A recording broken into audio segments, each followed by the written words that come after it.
2. The West Midlands Police gun amnesty comes to an end at midnight tonight.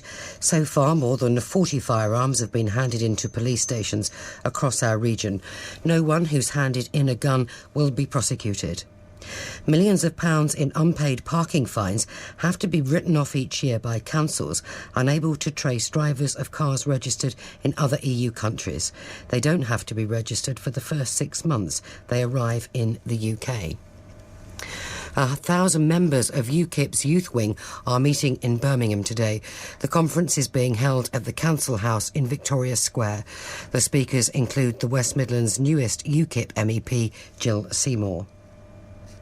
Events to mark the 100 years since the declaration of World War I are taking place across the West Midlands today. In Birmingham, 5,000 ice figures are to be placed on the steps of Chamberlain Square. They'll slowly melt away to represent the fallen of the Great War. The sister of Led Zeppelin drummer John Bonham is playing at a fundraising gig in Redditch tonight. John Bonham, who died in 1980, was born in Redditch, and his fans have been campaigning to have the statue of him in the town. And it's the first time his sister Deborah has played there. They went to the council. The council thought it was a fantastic idea. It really is about the fans wanting something in their hometown, and they got in touch with me and asked me if I'd do something, and I just thought, you know, this is an amazing honour, and I just know that if my other brother and mum and dad were alive, they'd be so proud. The weather cloudy with rain throughout today and a top temperature this afternoon of 22 Celsius, 72 Fahrenheit. The rain will die away this evening to leave a mainly dry night with lows of 11 Celsius, 52 Fahrenheit. BBC WM 95.6 News. There's more online at bbc.co.uk/WM. The voice of Birmingham and the Black Country. You should take in other religions and treat them as you would want to be treated yourself. We are even more intelligent. They treated me with the utmost respect. Iain Lee, Saturdays 9 till 12. We are. BBC WM 95.6. Morning. It's a busy show this morning. It's a very busy show this morning. There's light and there's shade. Primarily, lots of shade. We're going to do our best to add as much light into it. In fact, let me throw a couple of rays of light your way so they're kind of bubbling around in the back of your head. 2 things, OK? Great story in the papers this week. Coincidence. Couple are getting married. He's going through his pictures of him as a kid. Picture of him on the beach. His fiancée says, hang on, that's me in the background of that picture. They're in the same picture that was taken about 12 years before they met. I've got a great coincidence as well that happened to me. You may have heard me telling Mol about it. I'll tell you again later. Your coincidence stories, please. In one of the papers, there is a picture of an elderly gentleman driving a mobility scooter up the M1. It's gone up the M1! Come on, guys. Listen, I'm all for people who are maybe not quite so mobile being a little bit mobile, but isn't it time we introduced a test for those things? Isn't it annoying when someone goes on the road in a mobility scooter and you're thinking, come on, Grandad? Should we bring in tests for mobility scooters? Make them harder for people to get? There's your light. There's your light, taking away mobility from elderly and disabled people, yeah, OK. If you want to give us a call on those, 03453 00 9956. The shade? Well, it's Gaza. I'm looking for your suggestions today as to what could be done. And is anybody coming out of this looking good? 03453 00 9956. Have your say. Across the West Midlands, call 03453 00 9956. BBC WM 95.6. We've been thinking for ages about how we talk about Gaza. And it's a tough one, isn't it? Because we're a local radio station, and I mean, there is kind of a local element in as much as there have been protests. I think there was a protest here last week, maybe last Saturday. But it's just gone on and on and on and on and on. I had I don't want to say banter because it wasn't, some conversations on Twitter this week about Gaza. And I was called... It's funny, when you get into this conversation, suddenly both sides become very, very polarised and refuse to listen to views of the other side. And if you question one side, you're branded anti-Muslim or you're branded anti-Semitic. I was branded anti-Semitic in the week. Not anti-Semitic in the slightest. And also, I think criticising Israel doesn't make you an anti-Semite. You can criticise a state and not be anti-Semitic, of course. But it's interesting that all these horrific things are going on, and now there's talk that maybe a soldier's been kidnapped, and there was the UN school that was bombed, despite the UN, the United Nations guys, telling Israel 17 times the coordinates of this school. It's looking pretty rotten, isn't it? So many people dying. I've seen far too many pictures of dead children for my liking. That's the thing that's got me.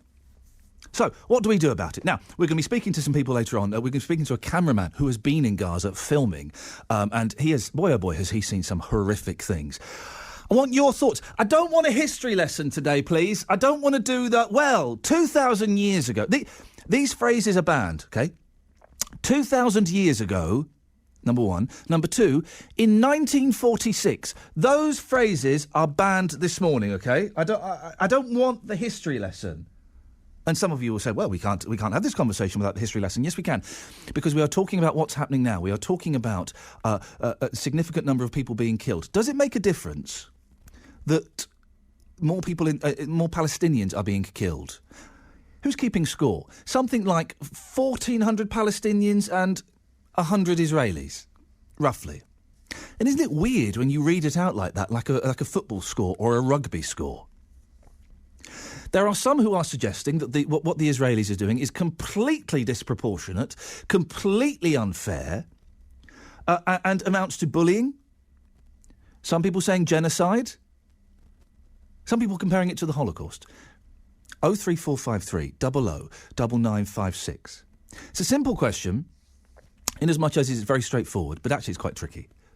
What do we do? What needs to be done? Second question, is anybody coming out of this looking good? I would suggest not. Do you want to hear the suggestion I made on Twitter that got me branded an anti-Semite and got me a lot of abuse? This week we've certainly agreed to impose sanctions on Russia with the United States and the rest of Europe. I tweeted something along the lines of, well done, we've imposed sanctions on Russia, when do we impose sanctions on Israel? Now, that to me seems like a sensible idea. That seems to me a sensible way forward, that you say to Israel, right, OK, this can't carry on anymore. I'm trying not to use incendiary language. I was going to say massacre there, but then that could be construed as being, kind of incendiary and inflammatory. What you're doing is disproportionate to the attacks that you are receiving. 03453 00 9956. Now, we've got a large Muslim community, we've got a large Jewish community, we've got a large community who are interested in what is going on around the world. So, this morning, let's try and talk about this, and also let's keep it on let's not be insulting to each other. Let's not take this to a personal level. I've heard this being discussed in other places, and it all just gets a bit nasty and a bit personal, and it's quite unpleasant. So let's try and keep this on a friendly level, and let's see if you have any suggestions of what should be done. Because Israel has to defend itself, of course, but is what they're doing fair? I'm going to kind of put forward that it's probably not fair. It seems a little heavy-handed, shall we say. Lots of ways you can get in touch. 03453 00 9956 is the best way, the telephone number. 81333, start your text WM, or you can send me an email, ian.lee@bbc.co.uk, and it's IAIN.LEE. I spell it the correct way, guys. Just in case you're wondering, I spell it the Scottish way. It's a tough one. Don't panic, don't switch off. There will be light throughout the show. It's going to be awkward to straddle the the darkness of talking about Gaza and the lightness of talking about coincidences and mobility scooters. But we can do it. We can do this. We've done this before. We can do it again, dear listener. As long as you are travelling with me on this, I think we can make this work. But to kick off Gaza, what do we do about it? What can be done about it? And is anybody coming out of this looking good? 03453 00 9956 is the telephone number. if you want to give us a call on that. Joined now by, we've got two guests. We've got Professor Kamal Hawash, Vice Chair of the Palestinian Solidarity Campaign, and also Robert Brinnin. Am I saying your last name right, sir? Brinnin? It's Brian. Brian, thank you very much. Who's got two sons in Israel, and one is serving in the Israel Defence Force. Robert, let's start with you. Yes. Is anybody coming out of this looking good? No, it's not about looking good, is it? So, no, can't say that's going to happen. It could be argued that Israel is coming out of this looking worse. How would you react to that? Yes, I wouldn't strongly disagree with that. Israel went into Gaza to try and stop the attacks, and those attacks are ongoing. Witness the 72-hour ceasefire that was started yesterday morning, which was broken after only 4 hours when Hamas killed 2 Israeli soldiers and kidnapped a third. So whatever Israel is trying to achieve, it does not seem to me to be achievable. Professor Kamal Hawash, is anybody coming out of this looking good? I think I agree with Robert. It isn't about people coming out of this looking good. It's unfortunately, Israel chose to launch this attack on Gaza. I disagree with Robert that it was the rockets that started this. Israel, after 3 settlers were kidnapped and killed, which I completely condemn, decided to start attacking Gaza, even though these killings happened in the West Bank. And then the Hamas particularly, which had not been launching rockets, other groups were, I acknowledge. They basically provoked Hamas into launching rockets, and then they started to bomb the heck out of Gaza. So I think, in terms of looking good, what looking good means, first of all, stopping the killing, but secondly, and I hope Robert will acknowledge, ending the occupation, because until you deal with the root causes, we had an episode in 2008-9, another one in 2012. We've got this episode now, and again in 6 months' time we could be back again. Can I come in there? Please, sure. This gentleman whose name, I've got a really, really bad line here, so I'm not picking up a lot. Okay. But this gentleman whose name I don't have. You just said Israel needs to end the occupation. Sorry, which occupation are we talking about? Occupation of Gaza and the West Bank and East Jerusalem. Because a country, if you don't mind, Robert, I'm answering your question, if you don't mind. The line's now clear, so I can hear you. You might claim that Gaza isn't occupied, but Israel controls land, sea and air access. It controls what goes in. It has stopped almost everything going out. It is still legally an occupying power. Come out, and Robert. What we're going to do is we're going to go to travel in a second. We'll call you back and see if we can get a better line. So just bear with... better line. No, I'm fine. It's clear whenever you're ready. Okay, thank you.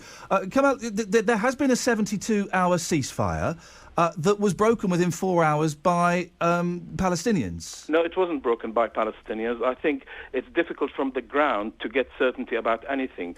As you know, even the question of whether a soldier was kidnapped or taken or whatever, the fact is that, yes, there was a 72-hour ceasefire negotiation, which I really wanted to happen. We all wanted to happen. But within that, Israel thinks if there's a ceasefire, it can still carry out military operations, but that the other side must stop. That was partly, I understand, and it's only we're hearing this sitting in Birmingham, that is what led to the initial sort of interaction between fighters and the Israeli army, which led to then shells being fired at a market in Rafah, killing over 50 people. Listen, if you can wait a couple of minutes, stay there, because we have to go to travel. I have to do, one of the weird things of doing a show like this is I have little business and junctions I have to hit. Robert, I think we've got you back on a better line. You're listening to these two gentlemen talking about this. Your thoughts, please. What can be done? 03453 009956. It's BBC WM 95.6. Let's get the travel news now with Lisanne. Oh, hang on a second. My fat finger's gone to the wrong fader again. I knew it was all going too smoothly. Are you there, Lisanne? Oh, I can hear you. Hello. Hello, sorry, that's my fault. I do apologise. Away you go. That's okay. Well, if you're heading out, it's looking absolutely fine on routes in and around Birmingham. Everything's moving pretty steadily in towards the city centre. The tunnel closures are still in place, so you will have to follow the signs to make your way around the city centre. But traffic's still light enough that it's not causing too much congestion. Motorways are up to speed and running well for us at the moment. The real problems we've got at the moment are on trains. Due to an incident where a person's been hit by a train between Leamington and Warwick, Chiltern and London Midland services in the area are suffering with delays of around 90 minutes. So that's affecting services from London Marylebone towards Birmingham Snow Hill, and all London Midland services heading through the Leamington and Warwick stretch. Do check before you travel. If you can update us, call BBC WM 95.6 travel on 08453 002288. Thank you very much. Hunted. Alan's in Solihull. Hello, Alan. George Michael's 27th record was outside. That sounds ominous. Is that where I'm running now? Okay, I'm going to jump. Oh my God, I have done it! Wow.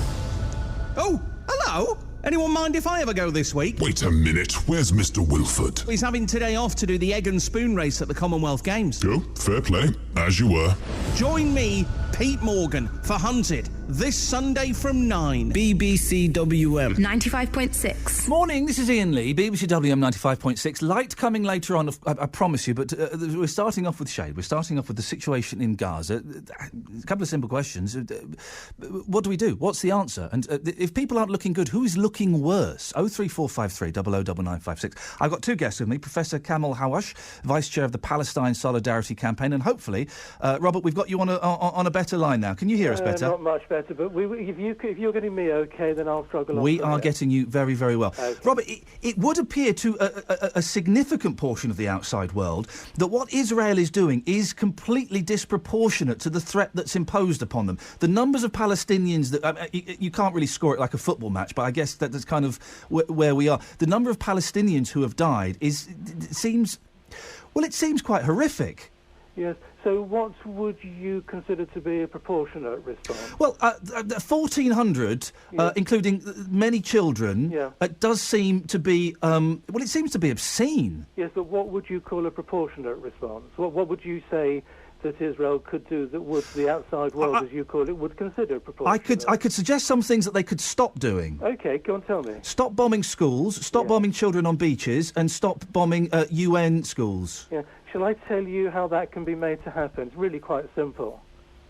OK, how do you stop bombing? How do you stop bombing 4 children on a beach? OK, so what you're suggesting to me is that Israel actually deliberately targets children on beaches. Is this what we're saying? No, not at all. But 4 children were. I was wondering why Israel. Is what we're saying? No, that's not what we're saying. I was just wondering why Israel would target a beach where kids play. Of course they wouldn't. Well, but 4 children were killed on a beach. So how did that happen? Well, I have no idea. Why are you asking me? Well, no, Robert, with the greatest respect, you've just asked me what I would suggest. Yes, I'm telling you what I suggest you could stop doing. Yeah, OK. Well, let's look at how this could be ended. Let's actually ask a sensible question. OK, or you could, so you're ignoring the things about bombing UN schools and children on beaches? OK, let's talk about it. So what you're saying is that Israel targets... No, Robert, please stop putting words into my mouth. You've asked me for a suggestion of what could be done to improve it. I have suggested that children being bombed on beaches and UN schools that are safe houses should not be legitimate targets. So if Israel did that, let's say I phone the Prime Minister and he says, OK, Bob, you're right, let's stop doing that. Are you suggesting that this is going to solve the problem? No, I'm suggesting that in the eyes of the world... Robert, let me ask you a question. You're answering my questions with questions. Let me send one back to you. Yeah. Is it acceptable to bomb a UN school? I can't answer that question. Well, it's not a sensible question. Well, a UN school... Of course, it is unfortunate. But a UN school... No one in Israel wants to bomb a school. Then why was a UN school bombed? Well... OK, you're asking me why was it deliberately bombed or why was it bombed by mistake? Which do you mean? The coordinates were given to the Israel Defence Forces 17 times. Yeah, so if that school contained weapons... And sorry, do you understand that UN schools have been storing missiles? Did you actually know that fact? Robert, could you stop asking me questions and answer a question, please? OK, all right, I'll answer the question. UN schools are storing and firing missiles into Israel. If those then become targets and therefore they are hit, it is the responsibility of Hamas.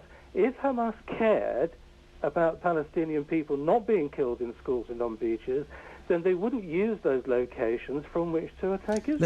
Isn't that sensible? Let's put that to Kamel. Kamel, UN schools, United Nations schools are being used to hold weapons and missiles. Well, first of all, we've actually seen no evidence of that. Have you seen any pictures of weapons? No, excuse me, don't interrupt me, please, Robert. I listened to you and I didn't interrupt you. You were asked a specific question about is it okay to bomb UN schools. Remember, these are places that Israel told Palestinians to leave their homes, which is disgusting.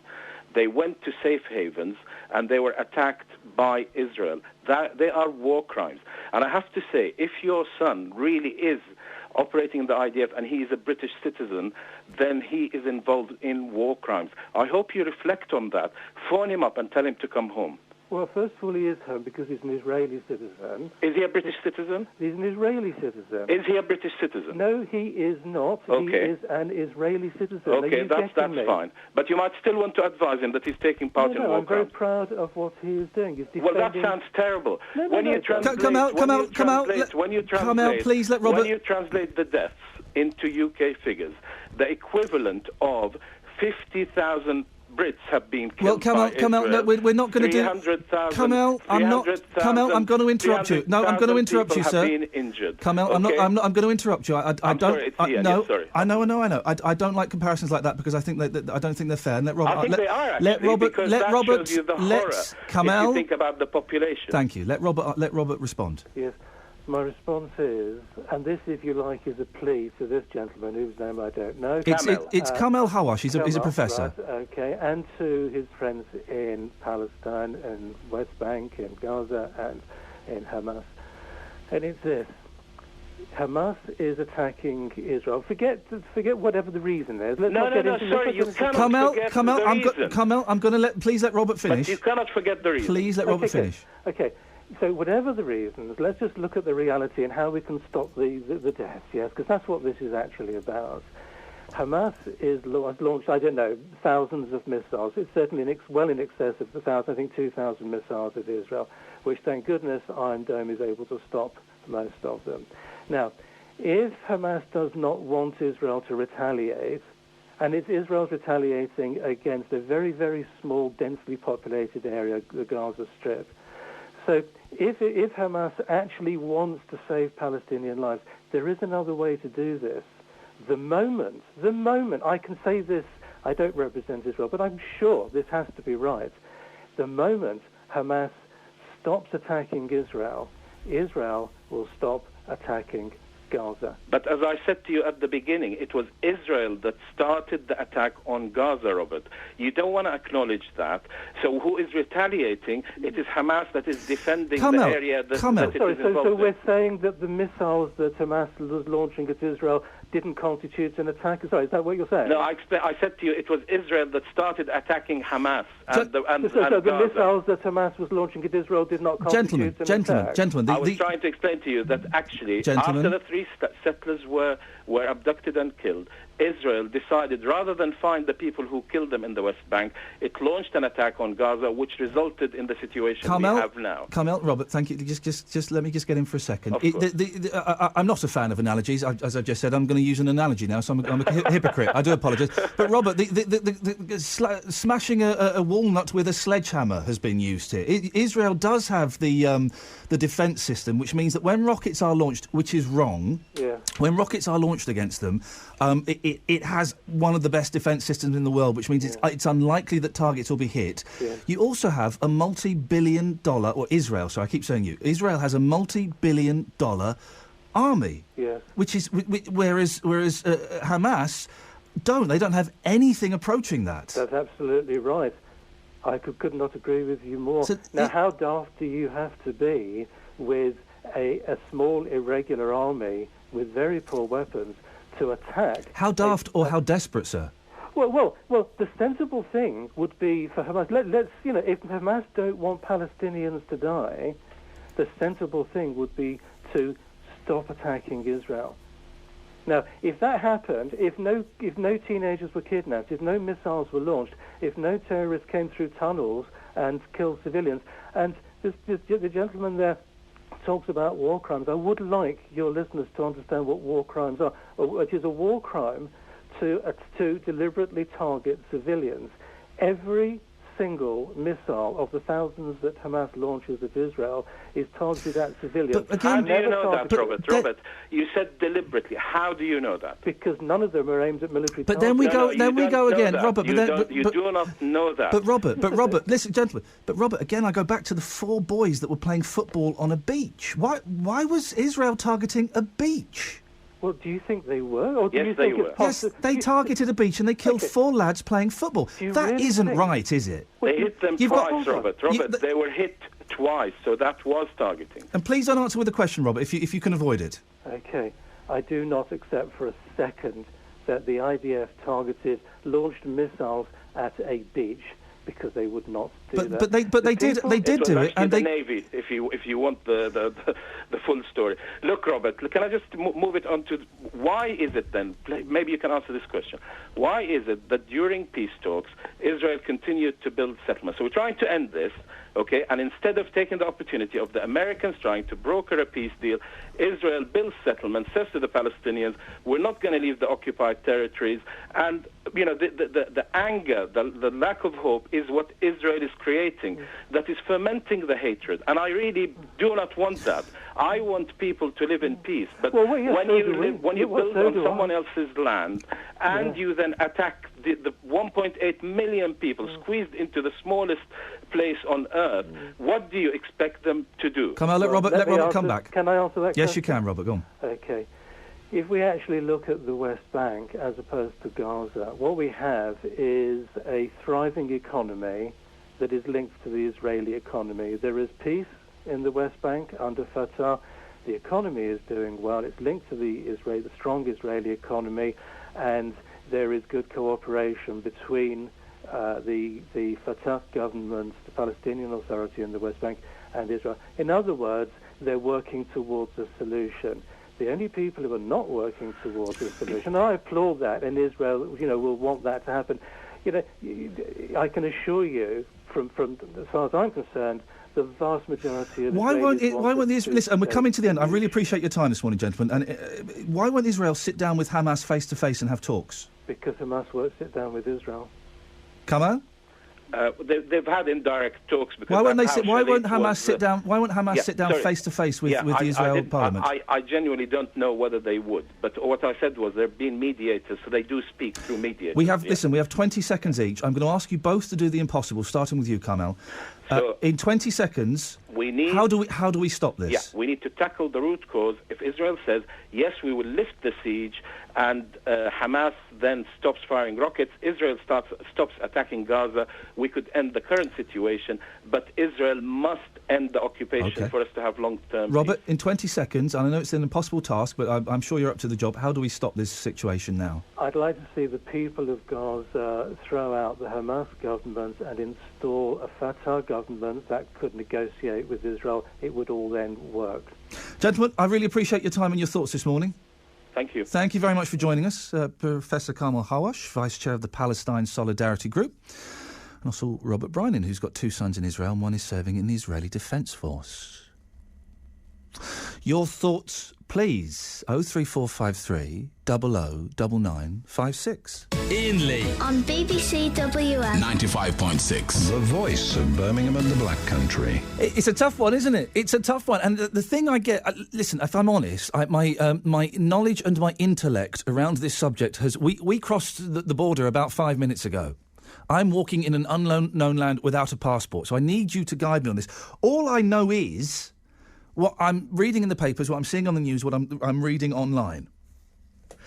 And what it boils down to for me is I have seen too many pictures of dads carrying dead kids. That's what it boils down to for me. As a dad of 2 boys, I've seen too much. I've seen too many dead children. 03453 009956. Let me just read 3 texts and then we'll come to you, Malcolm. Mel from Bilston. If the Palestinians stop firing missiles into Israel, there'd be an end to the fighting. Hamas deliberately puts rocket launchers in schools and hospitals and then looks for pity when these targets are bombed. Hamas has no regard for life and is a terrorist organisation which has to be stopped. Can I ask a really stupid, naive question? How do we know that they've put guns in schools? I don't know. There may be evidence out there. I'm not suggesting they're not. I don't know. Where does that evidence come from, please? Julia, this is very unfair. The Israelis have to live with Hamas, who are extreme terrorists, daily.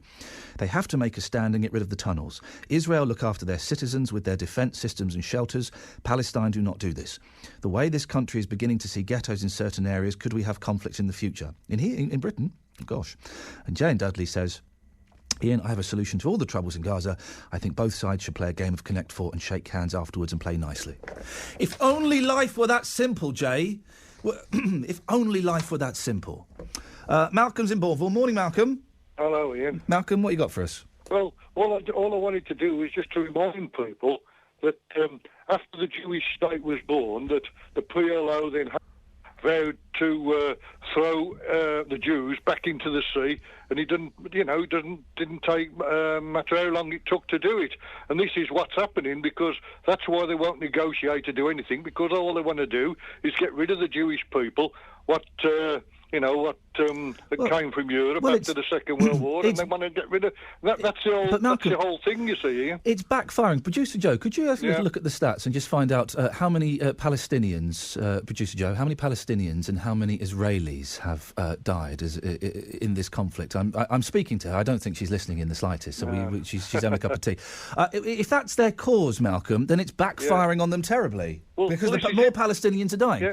I know, but this is what you've got to remember, because I'm old enough to remember that when they vowed this after the state of Israel was born, PLO and Hamas vowed that they would throw them into the sea. Malcolm, we're going back to 1946, and I said that was verboten. We're sticking with what do we do now then, Malcolm? Should Israel just carry on bombing the hell out of them? Well, I'm not sure what they could. See, if they won't negotiate, they're trying to find out where they are. And if it's true that Hamas are firing rockets and that from civilian areas and things like that in schools, then what are the Israelis supposed to do? Where do we have this? There may be evidence. I don't know. Where is the evidence that Hamas are keeping rocket launchers and missiles in UN schools? Where is the evidence for that? Because the thing for me, bombing a United Nations school that the United Nations claims was being used as a safe house, that's, to me, is criminal, if that's the case. Well, that's it. All we can do is go by what the people on the ground might be saying, but we don't know which side they're saying it for or anything, do we, really? Exactly, Malcolm, that's it. Thank you for your call. We have to take both sides. As you heard with both those gentlemen there, they're both very passionate, and they both believe, beyond a doubt, that their argument, their cause, their fight is the right one. So you've got to question everything you're hearing and who is saying it and why they might be saying it. 03453 009956. Mark's in Erdington. Morning, Mark. Morning. What do you reckon, Mark? I was just wondering about the sanctions, and if the world wants to put sanctions on Russia for supplying the rebels against Kiev. Yeah. Why don't the rest of the international world put sanctions on America and England for supplying the Jews, the Israelis? The Israelis, and let's make yes, there is a difference between the Israelis and the Jews, and I want to make sure we get that. No, I want to make sure we get that very clear. Did you know what? That's an interesting twist, because it was this week that Israel asked America, I think America, possibly the UK, for more weapons.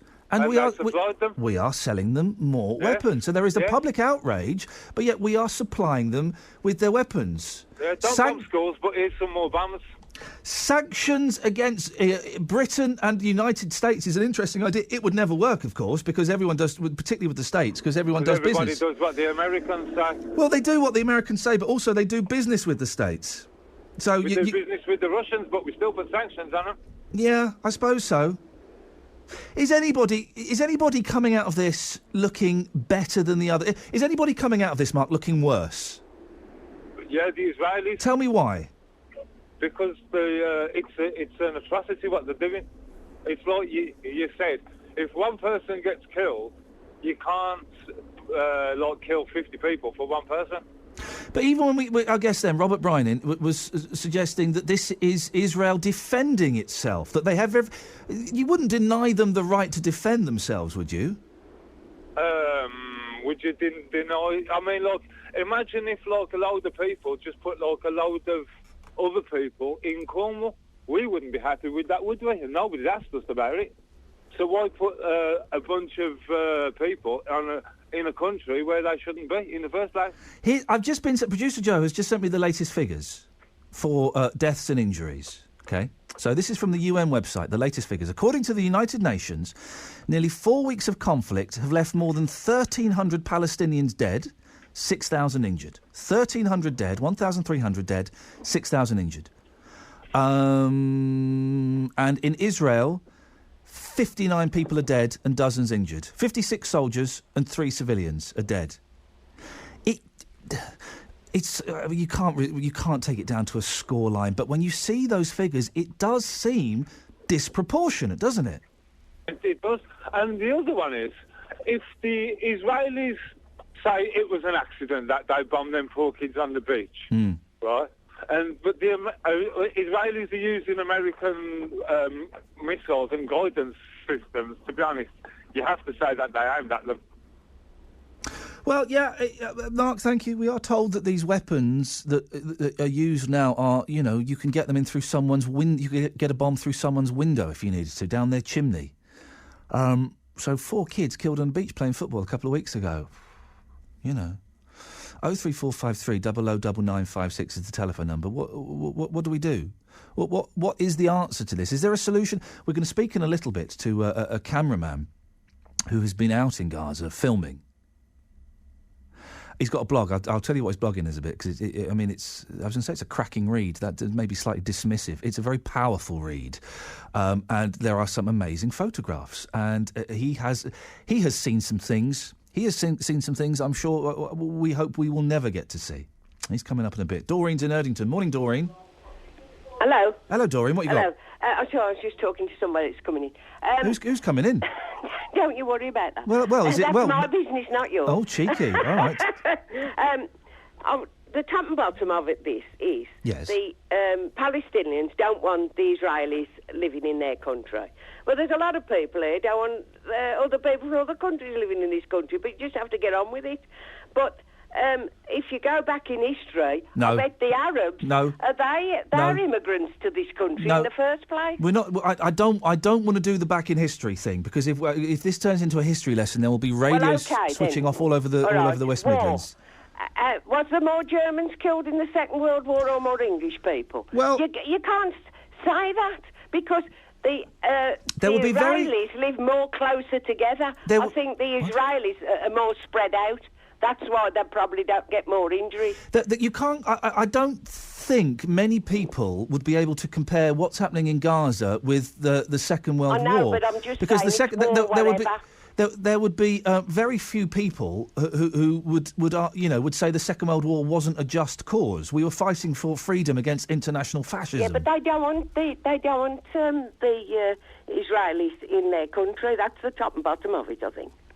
And that's what's caused and they're there, and they've just got to get on with it. And they've got to learn. I don't know how they're going to do it, but they've got to learn to live together. But you never hear... But how do we do that? Look, when you look at the figures, 1,300 Palestinians dead, 59 Israelis dead, 56 of those were soldiers. I'm not saying that makes...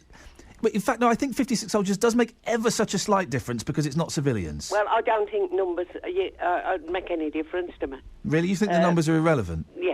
Even though it shows it's just one's more powerful than the other. Well, yeah, exactly. So should they be allowed to go hammer and tongs? They've got tanks, they've got aircraft, they've got the latest weapons against rocket launchers. If the others had got it, they'd do worse. If they got the atomic bomb, they'd probably drop it on Israel. Don't. Let's not even. Oh God, blimey! Imagine that.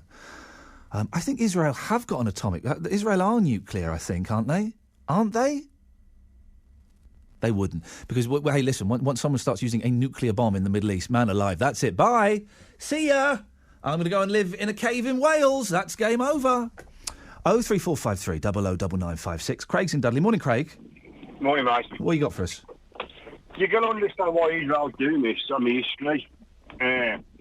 Israel is surrounded by Islamic countries which are forever having a pop at Israel, like the Yom Kippur War, where you had Egypt. The thing is, if we go back in history, Craig, we'll find justifications for both sides. Hey, the Palestinians were kicked out of their homes at a moment's notice. You got to go back to the No, grassroots. but what do... No, I don't know if you do. What do we do now to sort it out? If you go back to the grassroots, then surely some people would argue that the Palestinians should get Israel back. Right, this is what's going to happen, right? Hamas have got to sit at the table. Yep, I would agree with you on that, yep. And have dialogue, proper dialogue. Right, Hamas have got to stop launching rockets into Israel.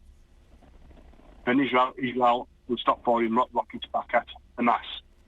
It's as simple as that. But if you've served in the army, is that right? Yeah, I served in the army. I served in Bosnia in the 90s. Right. And we were using smart bomb technology on Serbian targets, where tanks were parked between houses in some of the Muslim enclaves, and we were dropping on pinpoint accuracy. And it was that accurate that there was a tank in between two houses. You would hit the tank with minimal damage to the houses. Yeah, using laser target detonators. Then why are Israel seemingly hitting all kinds of civilian targets? Because their technology will be significantly better than what you used 20-odd years later. Then why are they hitting so many civilian targets? I don't know. It might be Hamas. Hamas might be doing it themselves and using it as a propaganda against Israel. All right. Why then 4 boys on a beach? I hate to keep going back to it, but that's one of the horrific stories of this that really stands out to me as a dad. 4 boys on a beach playing football. And Israel actually dropped a missile on them. Yeah. Blew them up. Well, who's actually said that, lad? Well, I think Israel have come out and said it. Israel have actually said that? Yeah, I think so. As far as I'm aware, Israel have come out and said that. And I suspect that the President, Prime Minister, I'm not quite sure what the title is, has apologised. So he's probably using conventional missiles or artillery shells rather than using smart bombs. Craig, listen, thank you for your thoughts. It's nice to speak to someone who's been in a war zone. Because let's be honest, it's easy, isn't it? In the safety of your home, the safety of your bus to work, or in your lunch break, or in a radio studio, to go, well, come on, guys, this is what should be done. Isn't Israel bad? Aren't the Palestinians a little bit naughty, but not? It's easy to have to say that because we're not there. We've not served. We've not been in a war zone. And it all gets a little bit more confusing when you're out there, doesn't it? 03453 009956 is the telephone number. I'm really keen to get your thoughts on this one because it's been going on for 4 weeks now, and I'm sitting there and I'm watching it and I'm reading about it and I'm looking at stuff online and I'm reading some of the conspiracy theories as well. Yeah, I've had a little look into that world. And I don't know. I can't get my head around it. My thoughts, and these are my thoughts, and I'm happy for you to help you shape them, is that what Israel is doing is disproportionate. It does seem unfair when you see the United Nations condemning Israel for what they have done. As far as I'm aware, the United Nations are pretty neutral in this, aren't they? Kind of have to take what they say at face value. When the United Nations condemns Israel for the onslaught, condemns Israel for bombing United Nations safe houses and schools, then we have to sit up and take notice at that, don't we?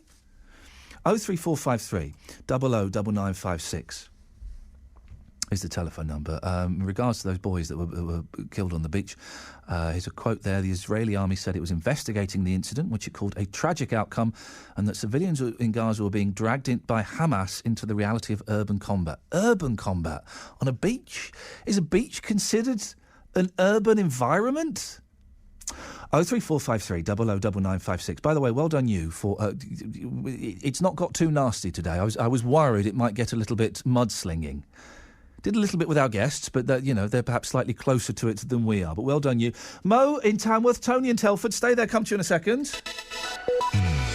Oh, it's BBC WM 95.6. Let's get the travel news now. Here's Lisanne. Thank you very much. If you're heading out across Birmingham this morning, you'll find that traffic's moving very well on our key routes. Not looking too bad at all in the city centre, despite the closures of the tunnels. But if you're approaching Birmingham by the Small Heath Highway, we've got some heavy traffic now between Bordersea Circus and Poets Corner. The Hagley Road is busy, but it is moving through the Ivybush traffic lights there if you're making your journeys in from that side of town. And if you're making your way through Wednesbury, we've got reports coming in of a traffic light failure. The Holyhead Road at Victoria Street junction outside Morrison's is looking like it's a little bit treacherous at the moment. Just have to take a bit of extra care at the junction until they can get the lights back working for you again. M5, if you're motorway bound, southbound from 2 at Albury to 3 at Hellsowen, we have a lane blocked by a breaking down vehicle. Lane 1 of 3 is closed, but traffic coping well. Train service is not doing brilliantly for us, unfortunately, this morning. We've had an incident where a person's been struck by a train between Leamington and Warwick this morning. It's causing delays for Chiltern services and London Midland on that track. So if you're heading out, it's still looking like a 90-minute delay. Until around 11 o'clock this morning, they don't expect services to get back onto timetable. If you can update us, you can call us on BBC WM 95.6 travel on 08453 888888. They were making an extraordinary journey back, from the battlefield. During the First World War, hospital trains were making regular stops at Birmingham Snow Hill Station. This was one of the ones that took a large number of casualties. World War I on the BBC. 7,303 cartridges were produced in Britain during the war, 2/3 of them in Birmingham. BBC WM reveals the untold stories of World War I in Birmingham and the Black Country. Over 100 years later, Ely is still in existence and producing over 5 million rounds of ammunition a week. World War I at Home continues this Monday at 8:15 on BBC WM 95.6. 03453 009956. We're talking about Gaza. Don't worry, there is light coming, including coincidences. I want your coincidences, please. You can call in with those as well. I don't think it would be too disproportionate to scatter those amongst this. Brilliant story in the papers this week. There's a couple, they're about to get married, and the bloke is showing his fiancée pictures of him when he was a kid on holiday on the beach. And she's looking at one and she says, hang on a second, that's me. And she's in the back of the photograph. How cool is that? Your coincidences, please. And I say this is light. This might get a little bit bumpy. There's a brilliant story in one of the papers today. Some great pictures of some old boy in a mobility scooter. He's driving up the M1. He's driving up the M1. And the police had to come and get him. Now, while I don't want to deny huge groups of people their mobility, isn't it time we introduce some kind of driving test? Some kind of point system? If you get caught driving really badly or bumping into people or going too fast or going on the road in a mobility scooter, you get your licence taken away. Let's be honest, some people are not... They're not good enough drivers to drive a mobility scooter. We need a test, don't we? 03453 009956. Before that, though, we're talking about Gaza. Mo's in Tamworth. Morning, Mo. Good morning, Iain. Good morning, Mo. What would you like to say? Well, I mean, I've been around long enough to know that this problem in the Middle East is just... It goes on and on and on. It never gets better. It only gets worse. And each time there's a flare-up, it's worse than the one before. And I hear lots of talk and opinions, but I never hear anybody say why. Why can't these people share this land? Why can't they? It's a I've been there, Iain. Have you been to Gaza? No, I haven't been to Gaza. I've been to bits of it, with the greatest of respect, is a dump. It's barren, arid land where it's very difficult to grow things. But it could be improved. How? How do you improve barren, arid land? Hang on. There were places in Israel that could be described the same before the Jews took over in 1946, whatever. Yeah, 8. And they've modernised that country. And they've modernised it. They've made it a civilised country. They have done that primarily because they are supported by America and other Western states that give them lots and lots of money. The Palestinians, they do get international aid. They don't get anywhere near that amount of money. And also, you can't change the weather. You can't change the weather. If it's unfarmable land, then what are they going to do? Well, I don't know, but I feel absolutely certain that if they would change their mindset from medieval times and move forward and realise that you're not going to take on the Israelis and beat them. It's not going to happen. They are there to stay. It's better to live together. It's better to go forward in your thinking and in your mindset than stay where you are all the time. That Gaza, as you've already pointed out many times about the beach, that beach, apparently, I haven't seen it, is really a stunning part of Gaza. Imagine if that was a holiday resort. Then why are they... Well, hang on a minute. Who's going to go on holiday to Gaza? In time, you have to give. Nobody would have gone on holiday to Northern Ireland. Do you know what? I've been to Israel, and I wasn't particularly keen on Israel. There were some nice bits, but it wasn't really my cup of tea. Well, that's just you. I mean, I've been to Israel too, and if you go anywhere, everywhere isn't beautiful. But we know, everybody that goes on holiday to a place go to specific points in a country. Mo, listen, thank you very much. I was asking for evidence that Hamas was storing weapons in schools and in hospitals. Well, I've been sent some, in inverted commas, in italics, evidence. This is from Steve in Stourbridge. Ian, you said, I don't know why you've written it in so many different fonts. You said you'd not seen proof of the firing of rockets at the Israelis. Try this then. Finnish TV reporter at Gaza's Al-Shifa hospital quotes, "It is true that rockets are launched from here into Israel." A television reporter... Now, hopefully you'll understand why this isn't proof, but let's carry on. A television reporter from Finland's Helsinki Dispatch spent the night reporting from Gaza's Al-Shifa hospital, where she saw Hamas militants launching rockets from the hospital's parking lot. And then there's a link to click on. While Mo was talking there, and I was listening, I clicked on the link. And it shows a reporter standing outside a hospital saying that rockets have been launched. What it doesn't show, Steve, is rockets being launched from a hospital. And it doesn't show rockets in a hospital. Listen, I'm not trying to whitewash you. I don't know either way. But what you've sent me is not proof. What you've sent me is some footage of a woman claiming to be from Finland television saying that she saw a rocket being launched. But that's... I'm afraid when in these situations, I like to ask more questions. So it doesn't count as proof. Good effort, much appreciated. Tony's in Telford. Morning, Tony. Morning, hi. Tony, how you doing? Yeah, I'm all right, Tony. What have you got for us? Yeah, well, basically, one thing is this eye for an eye and a tooth for a tooth mentality. It's particularly prevalent, obviously, between Israel and Palestine, but generally part of the Muslim and Jewish way of thinking. And, you know, Gandhi, he said, an eye for an eye and a tooth for a tooth makes the whole world blind. And you can see this happening so clearly. Over there, they just keep picking the scabs off, and it's not allowing it to heal. But it's not really... Somebody needs to just allow it to heal. But it's not even an eye for an eye and a tooth for a tooth when you consider, 1,600 Palestinians dead and 59 Israelis dead. Yeah, I know, yeah. But obviously, if someone's bombing you, and you've got more firepower, you're going to defend yourself. It's a tricky one, isn't it? It is a tricky one. But they have been showing enormous restraint, actually, Israel. Been showing a lot of restraint. Restraint? Yeah, I mean, considering, they've been actually texting everybody. They've been saying, look, we're going to bomb this place, we're going to bomb that place, get out. Obviously there's some restraint there, not as much as I'd like to see. But, these people are absolutely, at the end of the tether. Both sides are. But the thing is, religion is the root of it. Religion is the root of this problem. Is it religion? Is it religion in this case, change Tony? The mentality. Tony, is it religion or is it? Is it land?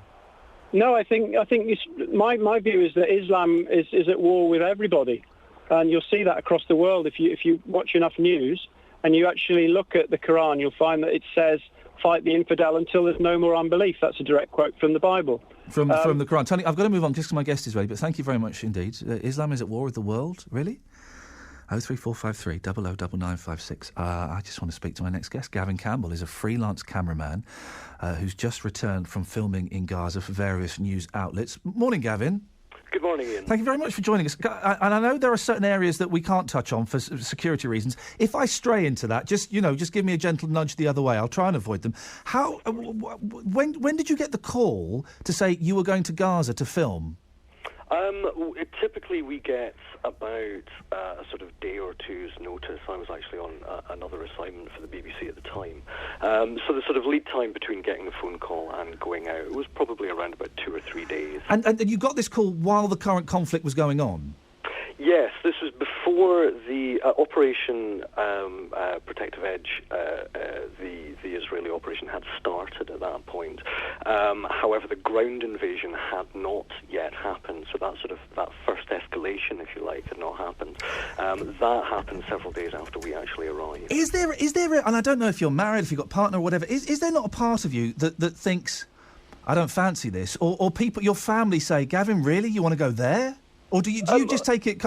That's the gig you go.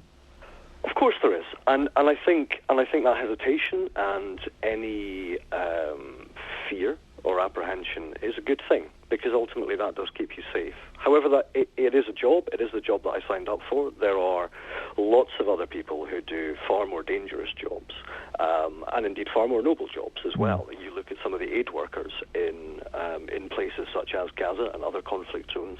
They don't necessarily have the infrastructure and the support that we have. So yes, it's a consideration. At no point, it's very important to say, at the time I was working for the BBC, and I'm sure other news organisations and media organisations are exactly the same, at no point does anybody pressure you into doing this. And that happens on the ground as well. It's something that you're constantly assessing. And when you're... Sorry, Gavin, when you're out there, what is it? You're staying in a hotel and then you get a phone call saying, right, you need to go here, or are you kind of cruising around? How does it work? I'm not going to go into the exact details. Thank you. Okay. However, the BBC has a permanent presence in Gaza. Right. I think that's fairly well known, and we operate a bureau system.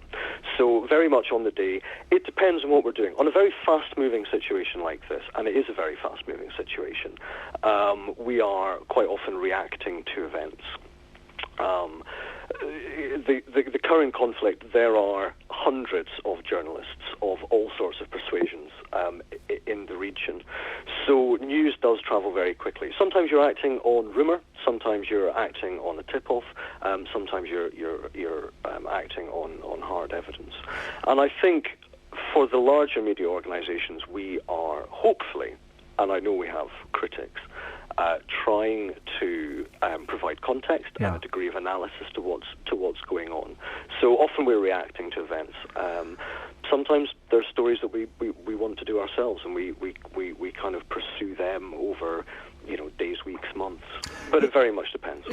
I've read bits of your blog, and it's incredible, and we'll give out that address before you finish. Here's the question, I suppose. What did you see? It's a war zone, and that sounds slightly trite and slightly obvious, but Gaza is a war zone. The level of destruction is extraordinary. Entire neighbourhoods have been flattened. It's very rare to see a building that hasn't been scarred in some way. There is a constant noise. There is a constant noise of drones overhead. They sound like small helicopters or lawnmowers. In fact, a colleague, my sort of fellow camera operator, mistook, or coming back to the UK actually, said that she thought that somebody mowing the lawn was a drone when she was back in the UK. It was etched in her mind. There's a constant noise. There is the constant noise of bombardment, and that bombardment, it's not like you see in the films or hear in the films. It's not a massive boom. It's almost like thunder, actually. It's a slightly strange sound, and that is everywhere. As I say, entire neighbourhoods have been flattened. Gaza is an incredibly densely populated area, 1.7, 1.8 million people in a very, very thin strip of land. Almost everywhere is built up by its very nature. And, I think the television pictures and the still images and the reports coming out in newspapers speak for themselves. The level of despair and destruction and pain that's being felt by the civilians in Gaza is extraordinary, and sadly has escalated as well, and appears to continue to escalate. We're running out of time. I could speak to you all morning because it's fascinating. You sound very calm. How do you kind of... I know you're out of Gaza now. How do you kind of distance yourself or detach yourself from what you've seen? It is part of the job, and I think part of it is experience, and you learn from your mistakes, and you recognise those signs that you need a bit of time to come to terms with it. Look, I can leave. I can choose to go back. The Palestinians in Gaza cannot do that. I have colleagues there who cannot do that. I have colleagues and friends on the Israeli side as well. It takes time. The adjustment does take time. There's a slightly strange thing that happens as a cameraman where you are at one point detached from what you're seeing, because you're literally seeing things through a lens on a small approximation of a television screen, and in my case in black and white, because my viewfinder is black and white. But on the other hand, you are literally zooming in and focusing in on things.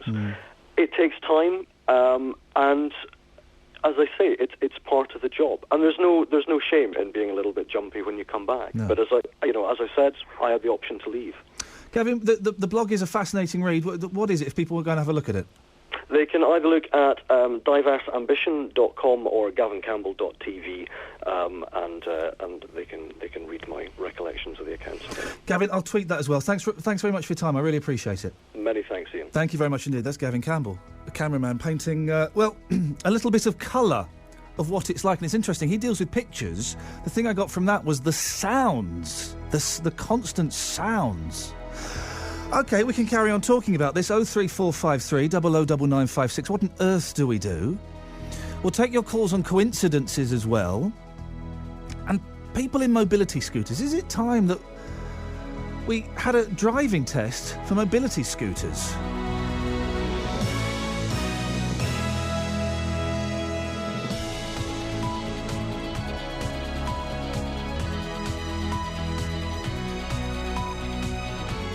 The voice of Birmingham and the Black Country. BBC WM 95.6. We're a little bit late. Apologies for that. I just thought it was worth sticking with Gavin for a minute longer. Let's get the latest news now. Here's Nicole Pullman. The former Liberal Democrat leader Lord Ashdown has criticised Israel's current offensive against Palestinian militants in Gaza.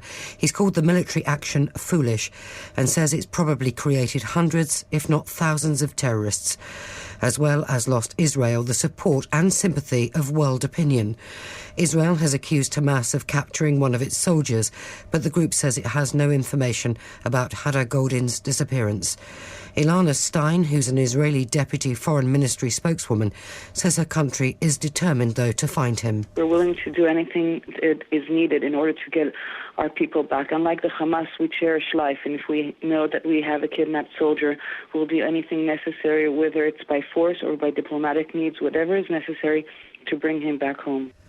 David Cameron says NATO should review its long-term relationship with Russia because of what he's described as Moscow's illegal actions in Ukraine.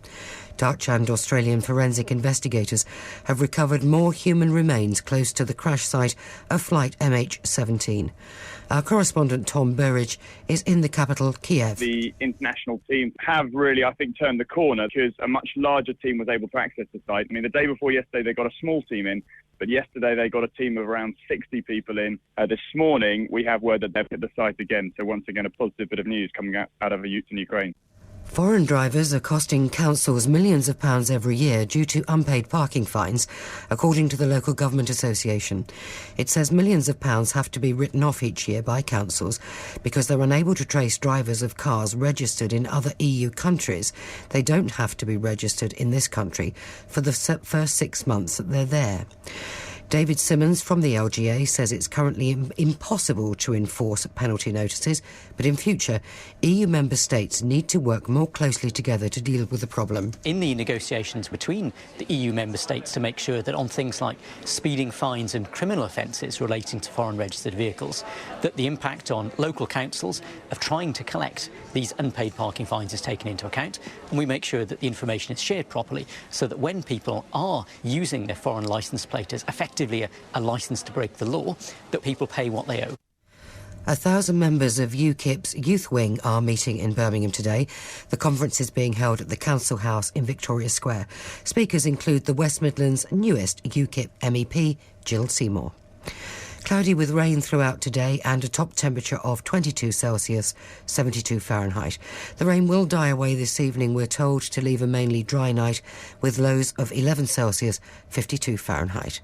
BBC WM 95.6 News. There's more online at bbc.co.uk/WM. The voice of Birmingham and the Black Country. You should take in other religions and treat them as you would want to be treated yourself. We are even more intelligent. They treated me with the utmost respect. Iain Lee, Saturdays 9 till 12.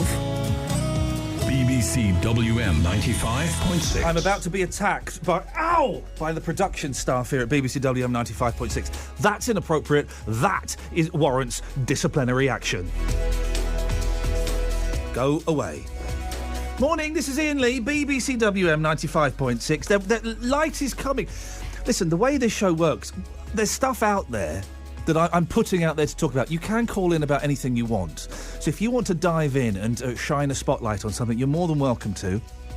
Things coming up in this hour. Brits abroad. I'm embarrassed. I'm embarrassed when I go abroad and see other Brits, because let's be honest, the majority of us are disgusting when we go abroad. I'm speaking primarily about common people. And toffs, actually. The ones in the middle are okay. It's the higher and the lower classes that are awful. Are you embarrassed when you go abroad and you see other Brits there being disgusting? 03453 009956. Your coincidences, please.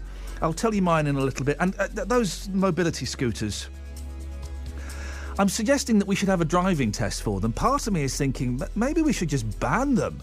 Maybe we should ban them outright, because they're awful. The speed you see old people driving at on those scooters is incredible. And also, can I say this? Yeah, I'm going to say it, and I'm sorry. No, I'm not even sorry if this offends people. Those mobility scooters are for people, old people and maybe disabled people, right? Right?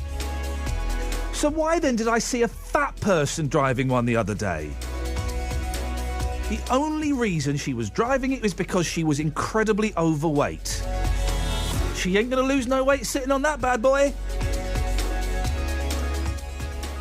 They have you. If you go to Las Vegas, it's all fat people driving mobility scooters from slot machine to slot machine. 03453 009956. But we're taking your calls on Gaza as well. If you want to give us a call on that, what on earth do we do? Have your say. Across the West Midlands, call 03453 009956. BBC WM 95.6. If you missed Gavin Campbell, who we just spoke to before the news, we're going to put it up on the Facebook page, because I think it's a really interesting account of someone who has worked in Gaza, filming stuff. And I know for a fact that he was very delicate in what he told us that he'd seen. Because I know for a fact he's seen some horrible, horrible things. Horrible things. And I kind of appreciate the fact that he trod very delicately around it and still painted a very vivid picture. So we'll put that up on the Facebook page so you can have a listen to that. It's a remarkable story. 03453 009956 is the telephone number if you want to give us a call. Sarah's been on the longest. Morning, Sarah. Hi, I just wanted to say a couple of things. I've been listening to your radio for about 20 minutes, and there's a lady a couple of minutes ago saying that this is a religion this is a war on religion, and Islam promotes war. Yes, we had a guest, we had a caller saying that Islam promotes war and Muslims are against, raging a war against the rest of the world. No, well, if anybody who thinks that, I would urge them to go out and buy the Quran for themselves and see what the Quran says, because Islam, if anybody knows what that means, it means peace, total peace. Muslim means one who submits to the will of God. And Quran only promotes peace, and this is, jihad is just driving in the way of God. Muslim means believer, like I said. Quran tells you to defend yourself if they drive you out of your homes. Do not kill women and children. Don't look at the Muslims. Look at the religion. The religion is perfect. Yes, Man is not. I disagree with what he was saying, that Muslims are raging war against the rest of the world. And, of course, Islam is a religion of peace. Mm-hmm. But does that concern you, that you still get people that confused about it? Well, I think a lot of the Muslims out there, they don't know their religion. So when they get attacked, they become defiant and they fight back in the way maybe they shouldn't. Well, what choice have they got? If you look at it, Muslims are the only ones battered all around the world. They are just defending themselves. Well, hang on. Christians are battered quite a lot around the world as well, aren't they? Well, yeah, but the majority are the Muslims. What makes you say that? There are for example, in Iraq, ISIS have suggested that Christians have to either pay a tax, convert to Islam, or be killed. So Christians do face persecution as well. Yeah, well, a lot of things, to be honest, it does happen. I'm not aware of that one, but... Well, that was a story in the last 2 weeks, that ISIS have imposed a tax on Christians, or they have to convert or be killed. Yeah, well, the only reason they would do that was probably because, if you look into... they are being battered, and they would have to find a way of... Sarah, listen, we're faltering a bit, thank you. Yes, Muslims do face persecution, so do Christians, so do other religions. That does happen. Linda's in Moseley. Morning, Linda. Good morning. Linda, what would you like to say? I'd like to know where the Muslims are facing persecution, but this peace, tell that to the Syrians and the people in Iraq and the Al-Shabaabs that kidnap those children, those girls. I mean, what's going on? Why is it this so... BBC is so anti-Israel? I know it's horrible what's going on there. I know it's horrible. But, the people at Gaza, the Palestinian people, let me put it that way, they have dismantled everything that was left for them in Gaza, where it was a thriving economy there when the Israelis had the place. And they dismantled everything, all the hot houses, the glass houses that were left for them where they were growing flowers and fruit and things. Everything went, and they are surrounded, completely and utterly surrounded by multi-millions of Arabs that are billionaires, the oil-rich countries. So they should be supporting. They shouldn't be asking us and the Americans and the Western countries to support them with aid. They should be asking their Arab neighbours who are multi-millionaires. Linda. There's two quotes here. One here is from Israel. We're using missile defence to protect our civilians, and they are using their civilians to protect their missiles. Okay, Linda. Also, Golda Meir, who was a very, very, very clever woman, yes. She said if only they loved their children as much as more than they hate us, do you not think, Linda, we would have peace? Linda, do you not think that both of those quotes from Israeli sources may be slightly biased? And I'm just curious as to... What do you mean biased? Well, if only they loved their children more than they hated us. Is that biased? That's sensible. That is loving your own people, wanting to protect Linda, them. are we going to have a conversation? The implication in that statement from an Israeli is that the Palestinians don't love their children. And, do you know... I don't believe that. I don't believe that. I believe Palestinians do love their children. Who have been the suicide bombers over the years? I call them homicide bombers, not suicide, because they want to take out as many people as they possibly can. That doesn't prove... So who's been groomed? Linda, who are we going to have a conversation? They're going up to heaven and all that business? Are we going to have a conversation or not? Well, I find the BBC, and particularly you, are very, very biased. We're going to get to that in a second. Having suicide bombers does not mean that Palestinians don't love their children. I'm sure... Are you saying that a Palestinian mother doesn't love her child as much as an Israeli mother, or as much as a British mother? Why does she not stop them becoming suicide bombers? The only way that's been stopped is, unfortunately, by this ugly war and by these missile I'd love to have a conversation with you, Linda. I would love to have a conversation. Carry on. Thank you. So you're saying that Palestinian mothers don't love their children? If they allow them to go out as suicide bombers, no. OK, that's an interesting take. 03453 009956. Would you let your two boys go out and be suicide bombers? I would rather they didn't, but once they come to a certain age, they make their own decisions. That's not up to me. Doesn't mean I don't love them. Oh, my goodness, that's really, really shocked me. Well, once they come to a certain age, they make their own decisions. Well, wouldn't you bring them up to not want to be suicide bombers? I would certainly want to live in peace? Are you suggesting, Linda, and we still haven't got to the BBC bias. No, go on then. Are you suggesting that Palestinian mothers encourage their children to kill themselves? Well, it looks like it to me. I can't say for certain. A mother is a mother is a mother. A mother will always love their children. Yes, if they're alive or dead. Linda, and you said that the BBC, and particularly me, was very anti-Israel. Yes, you are. What have I said that's been anti-Israel? Well, the whole gist of this talk today, and you going on and on and on about, I know it's horrible, but can you tell me, is the BBC next week going to do a call-in on Syria? I asked you a specific question. What have I said that's been anti-Israel? You have been well, I know it's horrible what's going on. I know that, but it's the whole gist of this. What have I said? phone-in. What have I said? I'm trying to think of one specific And you thing. can't, Linda, because I haven't said anything that's anti-Israel. It's not anti-Israel to question the mode of war that they are employing, is it? That's not. I wouldn't think that's anti-Israel to question. Horrendous to me too. Okay, so it's horrible. not anti-Israel to question their techniques, is it? Well, no, their Okay. their I am techniques. questioning- They are trying to isolate where these rockets are coming from. Okay, but it's not anti-Israel, and I've got to go in a second, so I'm a little bit late for travel. It's not anti-Israel, I don't think, to question their techniques and to question their bombardment. I'm not denying them the right to defend themselves. I'm just asking, is it disproportionate? That's not anti-Israel, Linda. No, I see where you're going. Thank you very much indeed. 03453 009956. Linda, I'm just cutting you short because I'm really, really late for travel. It's odd. We're having a great discussion, and there are so many junctions that I have to hit and business that I have to do. I really appreciate your call, Linda. If I've come across as anti-Israel, I don't think I am. If anybody else has heard me say something anti-Israel, I'd love to hear it. 03453 009956.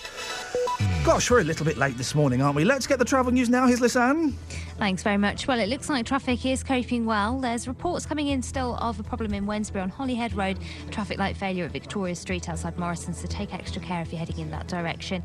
Birmingham's Hagley Road looking busy now as you head towards the Ivybush traffic lights, but still flowing well through them once you get past that junction. And obviously in the city centre, the tunnel closures are still in place for us this weekend. So just follow the signs once you get into Birmingham if you're unfamiliar with the alternative routes. They're well signed for you, and traffic does cope well, but it will get busy and it will be a little bit slower to journey around the city centre. On your trains, we still have disruption because of an incident that happened this morning in the Warwick and Leamington areas. So some residual delays because of a person being hit by a train. Best to just stay in touch with departure boards if you are heading out on those services. If you can update us, call BBC WM 95.6 travel on 08453 002288. Moira and Izzy, just two of the volunteers here who clearly have been employed for their personality, the smile. It's not a sparkling wet, that's for sure. Great to see you. Thanks for dropping in. Thank you, Paul. We are live at the Commonwealth Games. Paul Franks, Monday to Friday, 4 till 7. BBC WM 95.6. Morning, Iain Lee, BBC WM 95.6, here every Saturday between 9 and 12. Your calls are welcome. We're talking about Gaza, we're going to talk about Brits abroad, and we're talking about mobility scooters as well. Isn't it about time? If we, at the very least, employed a driving test for mobility scooters, or possibly even banned them. Well, I mean, what do they do? They're dangerous. They're a nuisance. 03453 009956. Golfraz is in Walsall. Morning, Golfraz. Good morning, Ian. What would you like to say, sir? I would just like to pose a question to your viewers that what would people expect people to do if they'd been taken off their own land, their houses, their farmlands? Listen, we're not going to do the history, and I know why you may think it's pertinent, but the history. I want to talk about what's happening now, and that happened 60, 70 years ago. What do we do now, Golfraz? Okay, well, we can only find a solution if people understand that, because, like I said, if you're imprisoned, and Gaza is a prison, and even our Prime Minister's noted that and said that it's a prison, what do you expect the people in that prison to do? To stop firing rockets at Israel? Well, an oppressed person is going to do something to try and get out of that jail, aren't they? So what? Yes, I agree. Maybe people shouldn't be firing rockets and looking to find a solution, a peaceful solution. If Hamas won't sit at the table with the Israeli government, then how can they expect to be involved in discussions and to move forward politically? Well, Hamas is a democratically elected government. Let's be aware of that. Yeah, but why won't they go and sit at the table with Israel? Well, I think they have done. I mean, I think they're refusing to now, apparently. Well, we don't know that for 100% for sure. I mean, this soldier which seems to have gone missing. And the Hamas are saying we don't know anything about it yet. The rhetoric. And do you believe that? Well, even the 3 original people that were killed. Do you believe that they don't? Do you believe? I'm not going to say 100% for sure whether that's true or not. But I don't believe either side at the moment. I'm not. Yeah. I'm questioning everything I'm hearing from either side because they are both biased. So shouldn't we, as the international public, be putting more pressure on both sides? Okay, how do we do that?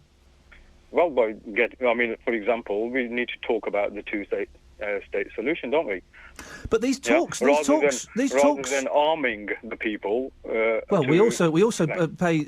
I don't know the exact figure.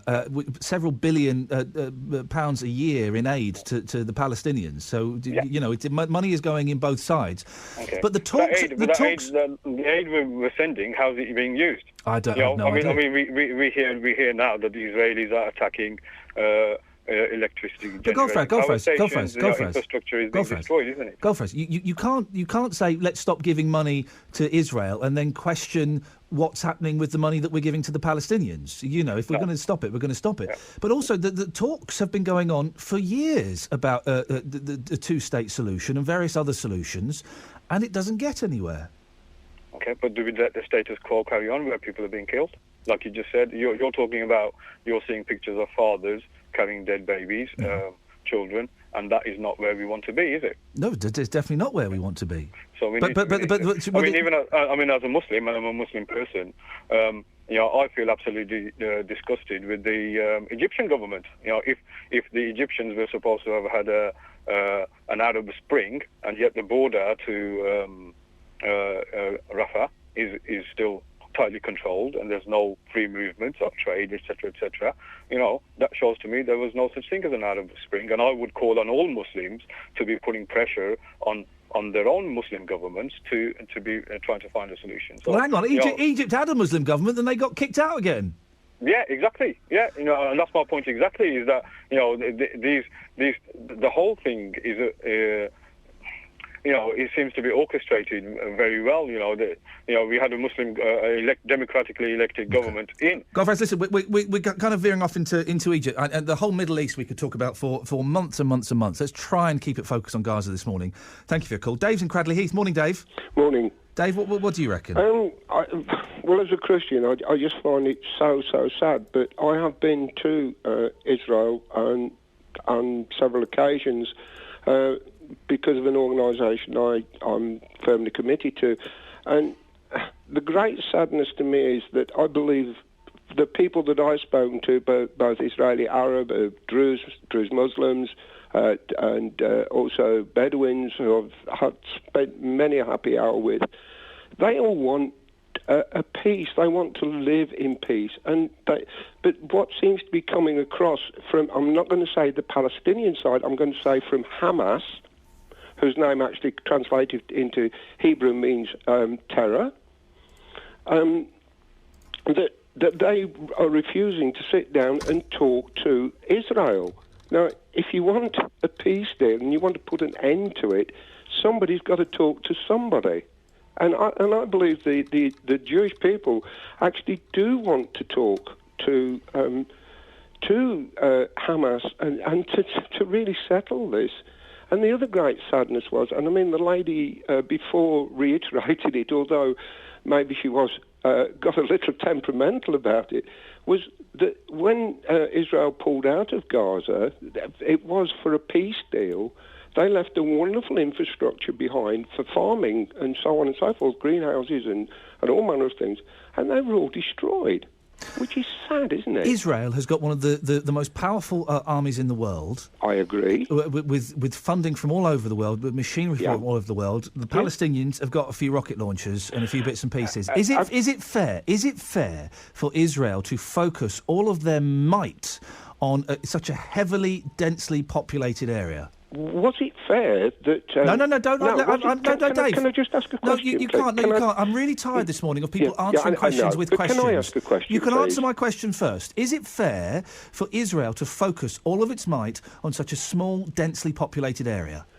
Is it fair? No, Dave. Is it fair that Hamas won't talk to Israel? Dave. Is it fair that Hamas keep breaking the ceasefires? What, Dave? Is it fair? No. Is it fair that Hamas keeps firing every time there's a ceasefire? Hamas keeps launching missiles. Is that fair? Why is everybody answering questions with questions today? Well, Dave, I'll answer. Sorry, I come from a Jewish background. Maybe that's it. Why ask a question? Aha. There we go, you see. So there is a hint that possibly there might be some bias from your argument. Well, can I ask... No, you can't. You can't, Dave, because you've not answered mine. Answer mine, and then I will answer a question. It's how a conversation works. Is it fair for Israel to focus its billion-dollar machinery and all of its might on such a small, densely populated area? Perhaps Israel's trying to defend itself by taking out where the rockets are coming from. So you think it's fair? There were rockets found in a UN school, wasn't there? I don't know. Yes. Where did you hear that? Well, the UN actually admitted it and asked them to remove them. OK. Where did you hear that? It was on the radio. OK. Which station? I believe it was on BBC. OK. So you do think it's fair? Sorry? You do think it's fair? I said I think it's awful what is happening, and I think it would be fair if Hamas would sit down and talk with Israel about the two-state situation. So the question is, you do think it's fair? The answer... OK. You do think it's fair for them to focus their machinery on such a small densely populated area? That's the question. If we're talking about disproportionate response, what about when Britain and America dropped 2 atomic bombs on Japan? Was that a disproportionate response? What about the bombing of Dresden, Hamburg, Dave, Berlin? Yeah, no, it's all fair. No, it's not. It's war. not. No, war is war.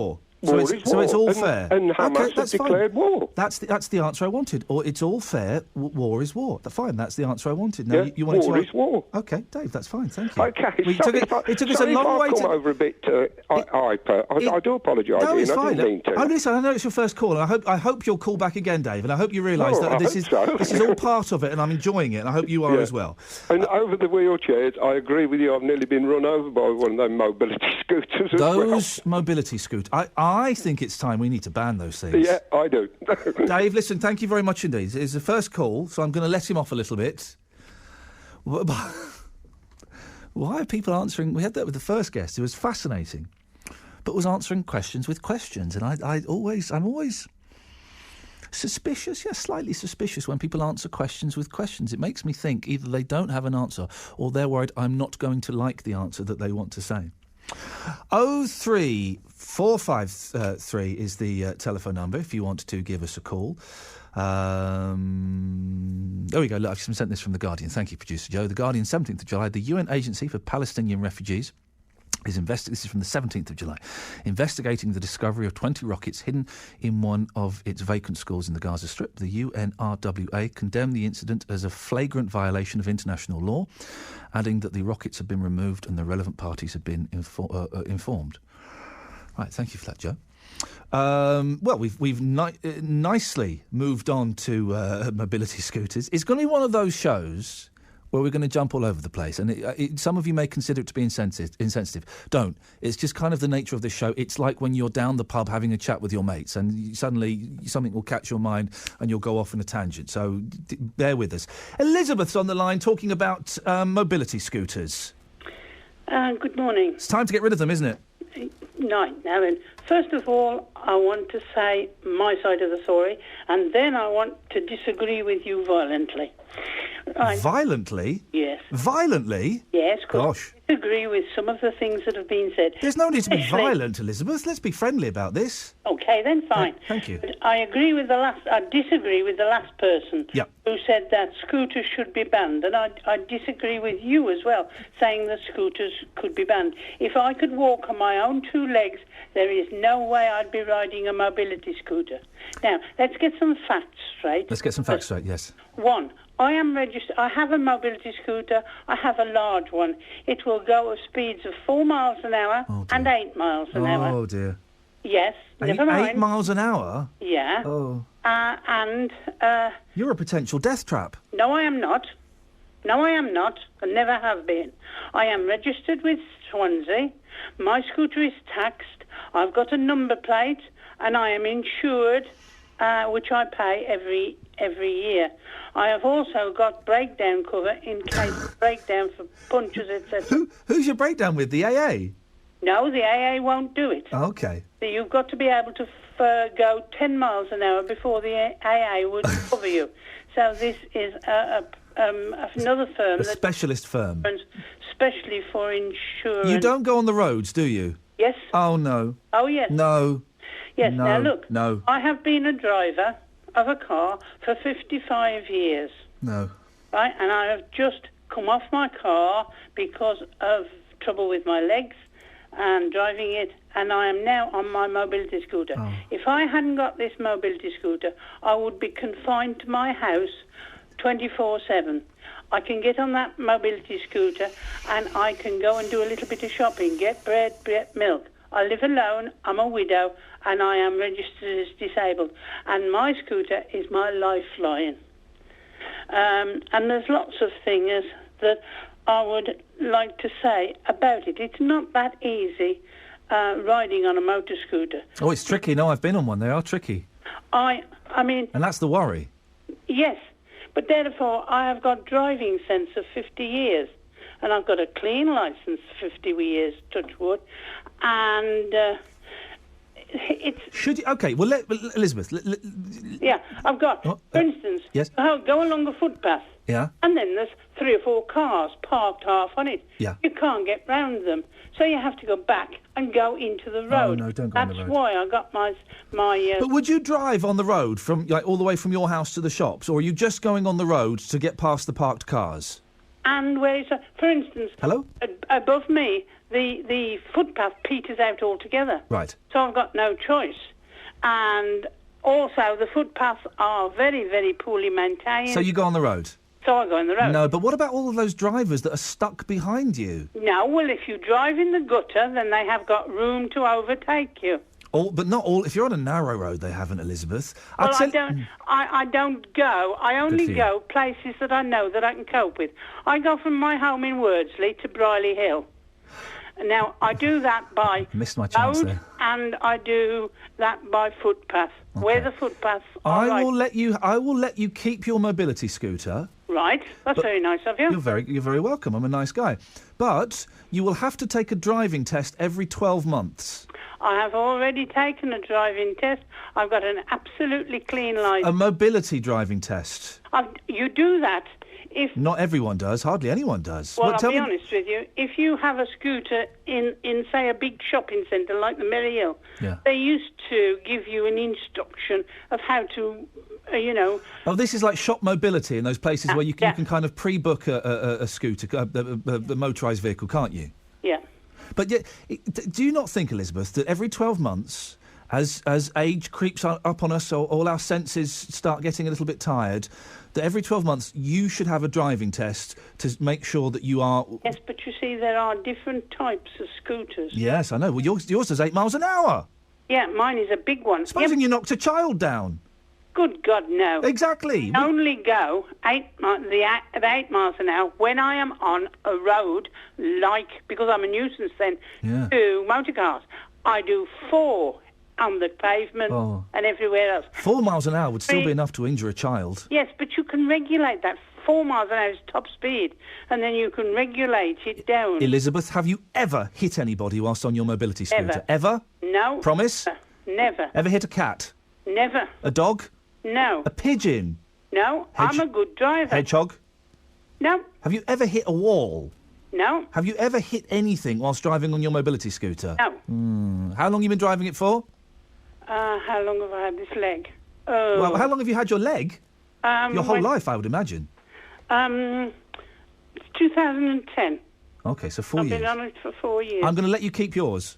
Oh, that's very nice. That's the only one. The rest are completely banned. Now, listen, Yes? there is another thing that I would say. Oh, here we go. There are, in this Wordsley area where I live, Yes. there are a lot of places that used to be shortcuts. Yes. For instance, the Cat at Wordsley, Yeah. you went down the shortcut, past the church, you could come out in Briley Hill Road. But now they have put iron bars across that you've got to go in and out. And with my scooter, I can't do that. Elizabeth, stay there. Carl's on the line. Morning, Carl. Good morning. What are your thoughts on mobility scooters? Well, I think they're quite dangerous because, I'm from Norfolk originally, and... I'm sorry to hear that. that's not a bad thing.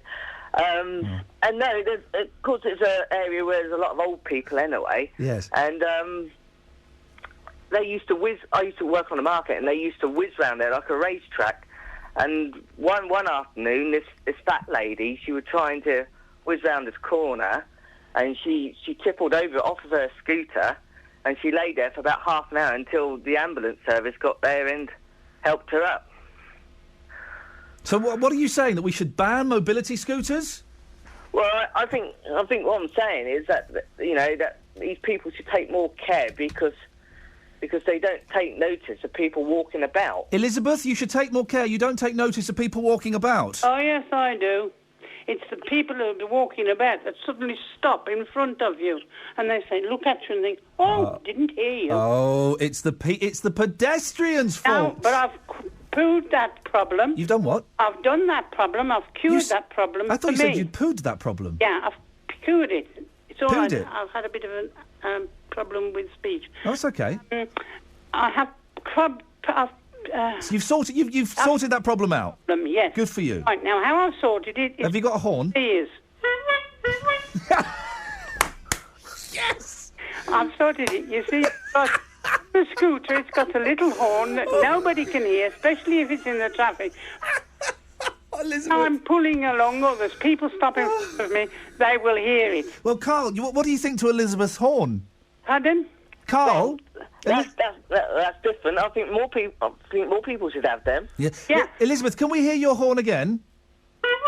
There we go, ladies and gentlemen. Thank you very much indeed. Yeah, Elizabeth, you're a good sport. Carl, thank you for another first timer. Thank you, Carl. Elizabeth's horn there. By the way, that's a great name for a band. If anyone wants it, it's up for grabs. Who wants to be called Elizabeth's horn? Oh, she made me laugh.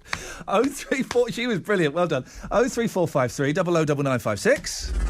Pensnet, Rugeley, Redditch, Rowley Regis. Have your say across the West Midlands. BBC W 95.6. Anne's in West Bromwich. Morning, Anne. Good morning. Oh, I loved her horn, didn't you? Yeah, yeah. Now, I've got cerebral palsy, and I've got, not the smallest, in fact... I am thinking of downsizing to a small one. Have you got a big mobility scooter? No, it's not a big one. It's an XO, I would say. Right. And now you're going to die in shock. I'm going to agree with you. Here we go. Here we go. With some of these people, I had tuition to show how to ride it. Now, it works both ways. I look at my ability to use it, the same as teenagers. You get a few bad ones, and I try everybody with the same rush. I try to be as careful as I can. Yeah. In banks, supermarket... Oh, hang on, well, Anne, you don't go into the bank on it, do you? Yeah. Oh, no. I go No. It's very low. I'm going to be honest. I'm one of these people. I suffer with anxiety, Yeah. so I don't like speed. Yeah. Now, I have seen people, and it worries the life out of me, use these scooters as if they're in Brands Hatch. Yeah. And there's one particular man, I'll never know his name, I don't want to know his name. No. But if I see him, I freeze. He's a pedestrian, is he? No. He's on a got scooter? a big scooter, and he looks a maniac. He's actually been banned from Wilco's a few times. He's been banned from Wilco's? Yeah, and he was in Wilco's. I saw him. And you can laugh, but I saw him, and the colour just sprang out to me. Oh, Anne, I'm so sorry. Why was he banned from Wilco's? Because of the speed and the way he went round the shop. So he was bombing around Wilco's, and did he knock anything over in Wilco's? I think he did. I think he knocked the where they got the tea kettles for 99 or something. But you see, that could have been a child. It's people like him that give people like you a bad name. Exactly. Now, I've gone to live in sheltered accommodation right by West Bromwich. All right, bus garage, not the bus station, the bus garage. Yeah. And we go up and down there and our scooters to the same. We got buggy hole. There's quite a few of us here. Yeah. Now, we're only small. Again, I don't like going into the road. But sometimes we have to come all the way back because there's the all of cars parked on the pavement. Now, listen, my mum is in a wheelchair, and I quite often have to push her, or we go out for a little walk, Yeah. and she's in an electric wheel. And that is one of the annoying things. Whenever I park on the pavement, if I have to, I always make sure that there's room for a wheelchair to get Yeah. past. And can I say, I mean, at the end of the day, I know they're talking to ban these scooters.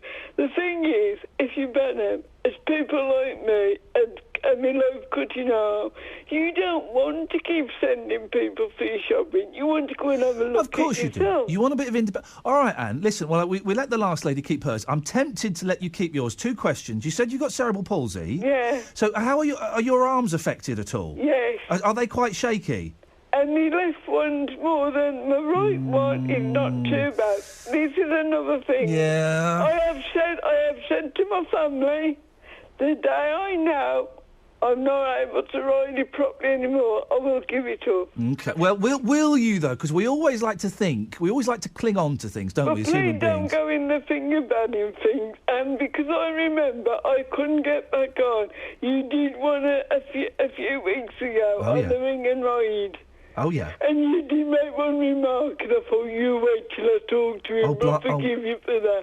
You see, it's not just all that they only go shopping. Yeah. But I have to use Ring and Ride if I can't use a scooter, Yeah. and then I'll book a scooter at Shop Mobility. And at the Shop Mobilities, if you go over a certain limit on the scooter, and somebody reported you, then you'd be banned You get from banned. using them. All right, I and don't blame them. final thing, you and everybody else who uses mobility scooters should have a driving test every 12 months. Are Yes, you I in? wouldn't mind that. Yes. I'd agree. And, yes. and I'm glad you didn't tell me off too much. Nice to talk to you. Call again, won't you? Okay. Thank you very much indeed. That fella that got banned from Wilco's. Imagine being the guy. I'm assuming it's a manager, male or female. Imagine being the person. Mr. Johnson, I'm afraid that chap on the mobility scooters, he's here again. He's in aisle number 12. Imagine being the person that says, right, oi, you, out, you're banned. You are barred. Get out, sunshine. Imagine having that conversation. Out. I don't want to hear it. Get out. Thank you, Anne. What a fantastic call. 03453 009956. Another Anne in Solihull. Morning, Anne.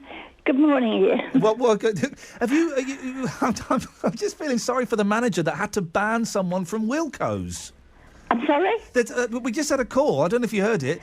No, I've just this minute come in and heard you talking about it. There was a gentleman who has been banned from a supermarket for driving too fast on his mobility scooter. Why? Well, he was too fast and too dangerous. He knocked down... they had all the tea towels for 99 pence. He knocked down the display. Well, I can appreciate that. Yes. I mean... Do you drive a use mobility one. scooter? You've got one, have you? Yes, I've been using one for years. I'm riddled with arthritis, and it's my lifeline. Especially, I was widowed at Christmas, and unfortunately, I had to sell my husband's car because I can't drive. Yeah. I mean, my scooter is my lifeline. It's the second time we've heard that, yeah? And I've got a dog that I have to take out as well. Oh, dear. But, you know, I can see both sides to this, Iain, because, I mean, the thing about it is, when you buy one of these mobility scooters, you get the written, the paperwork, the books. Oh, yeah, you get the instructions, but you can't get a car and just drive it because of the instructions. No, you don't, and I agree. It wouldn't bother me if I had to take a test in one. Do you think you'd be good enough? I think so. Ever hit anybody? I've never hit, touch wood, I've never hit a single thing. You've never mown down a child or a small woman? No, I haven't. But I agree with what that last lady was saying.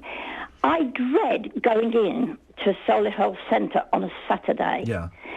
Basically, I need to get out of the house. I hate being stuck in 24/7. Can't you do it on a Tuesday afternoon when I'm not there? Pardon? Can't you do it on a Tuesday afternoon when I'm not there? Could you not do that? Because if it's really... Listen, if it's really busy, then maybe there's some compromise where you go on a certain day and I go on a certain day. Well, this is it. I won't go on a Saturday if I can possibly help it, because that lady is correct. People walk, they're walking in front of you, and they will either stop dead or suddenly decide to go the other side, and they'll walk straight in front of you. You can't blame the able-bodied for your inadequacies. It's not you can't blame you can't blame me for you. No, I'm not blaming you. I'm just saying, with a scooter, you have to take.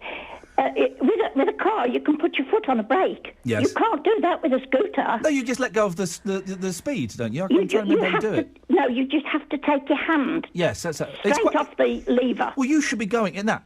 You should be going at a speed that you can stop safely. Exactly. Exactly. And I see lots of people on these scooters. Yeah. And they are going far too fast in a busy area. Yeah. You're supposed to keep it right down to the lowest speed. Yeah. And I mean, if somebody hits somebody, then you are to blame, because you are supposed to keep it right down to that lowest speed. And listen, nice to talk to you. I appreciate your call. I'm sorry for your losses, your recent losses, but I appreciate you calling this morning. 03453 009956. The Mobility Scooter Brigade are fighting back, and boy, they play dirty. Right, where are we now? It's 10:45, BBC WM 95.6. Let's get the travel. Here's Lisanne. Thank you very much. Well, if you are heading out and around the shopping centres, you'll find traffic moving well in towards Birmingham and Solihull at the moment. It's a little bit slow for the Bristol Road in the Birmingham stretch around the Priory Crossroads and Belgrave interchange, but traffic is still on the move. There's no significant major problems there. Congestion in Kings Heath as well around the High Street. So if you're on that stretch, you'll find it slow going through the junctions. In the city centre, obviously, we also have the tunnel closure still in place, so follow signs as you get into Birmingham to get you through the routes that remain open. But traffic coping well as we head through Saturday morning. If you're heading out on trains at the moment, they're looking okay for you. It looks like the earlier delays are getting back onto timetable now. We had some lengthy delays due to a person hit by a train between Warwick and Leamington, but looks like services are getting back onto schedule. If you can update us, call BBC WM 95.6 travel on 08453 002288. James, are you still on the M5, love? I'm sweating my conkers off, Bab. How are you? What are you begrudge paying for? For having your tough out. What type of person sticks a needle around someone's gob and then actually asks for money at the end of it? Caroline Martin. 12 till 2. BBC WM 95.6. I've got an email from John about Israel. John, I'm not ignoring it. I'll do it after 11. I think we'll carry on talking about mobility scooters up till 11, if that's all right for you. We will take more calls on Gaza and what we can do there. 03453 009956 is the telephone number if you want to give me a call. What call am I going to first? Anila first. Good morning, Anila. Morning. Anila, what have you got for us on mobility scooters? I had to ban a mobility scooter driver from Lidl. Oh, man, if you ever write a book, that's got to be the title. Why? What happened? Because he was using the basket on his scooter to shoplift.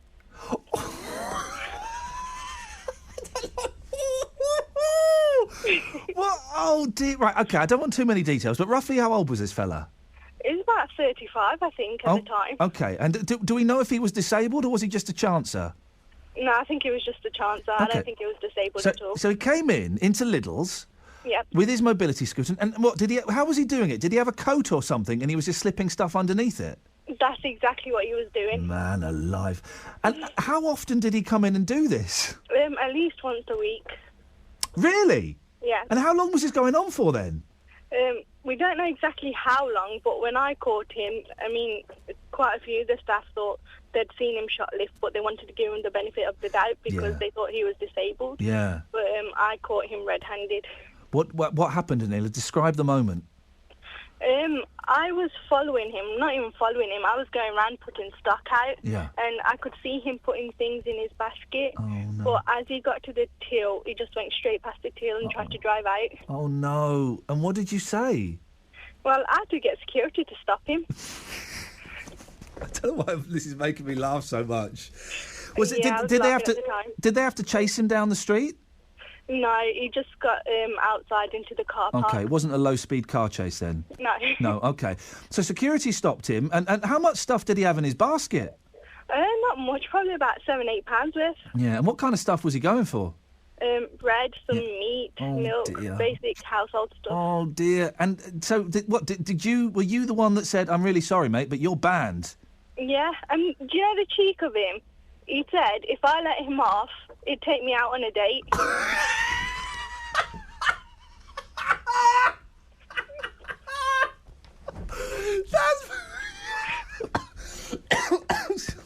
Don't choke.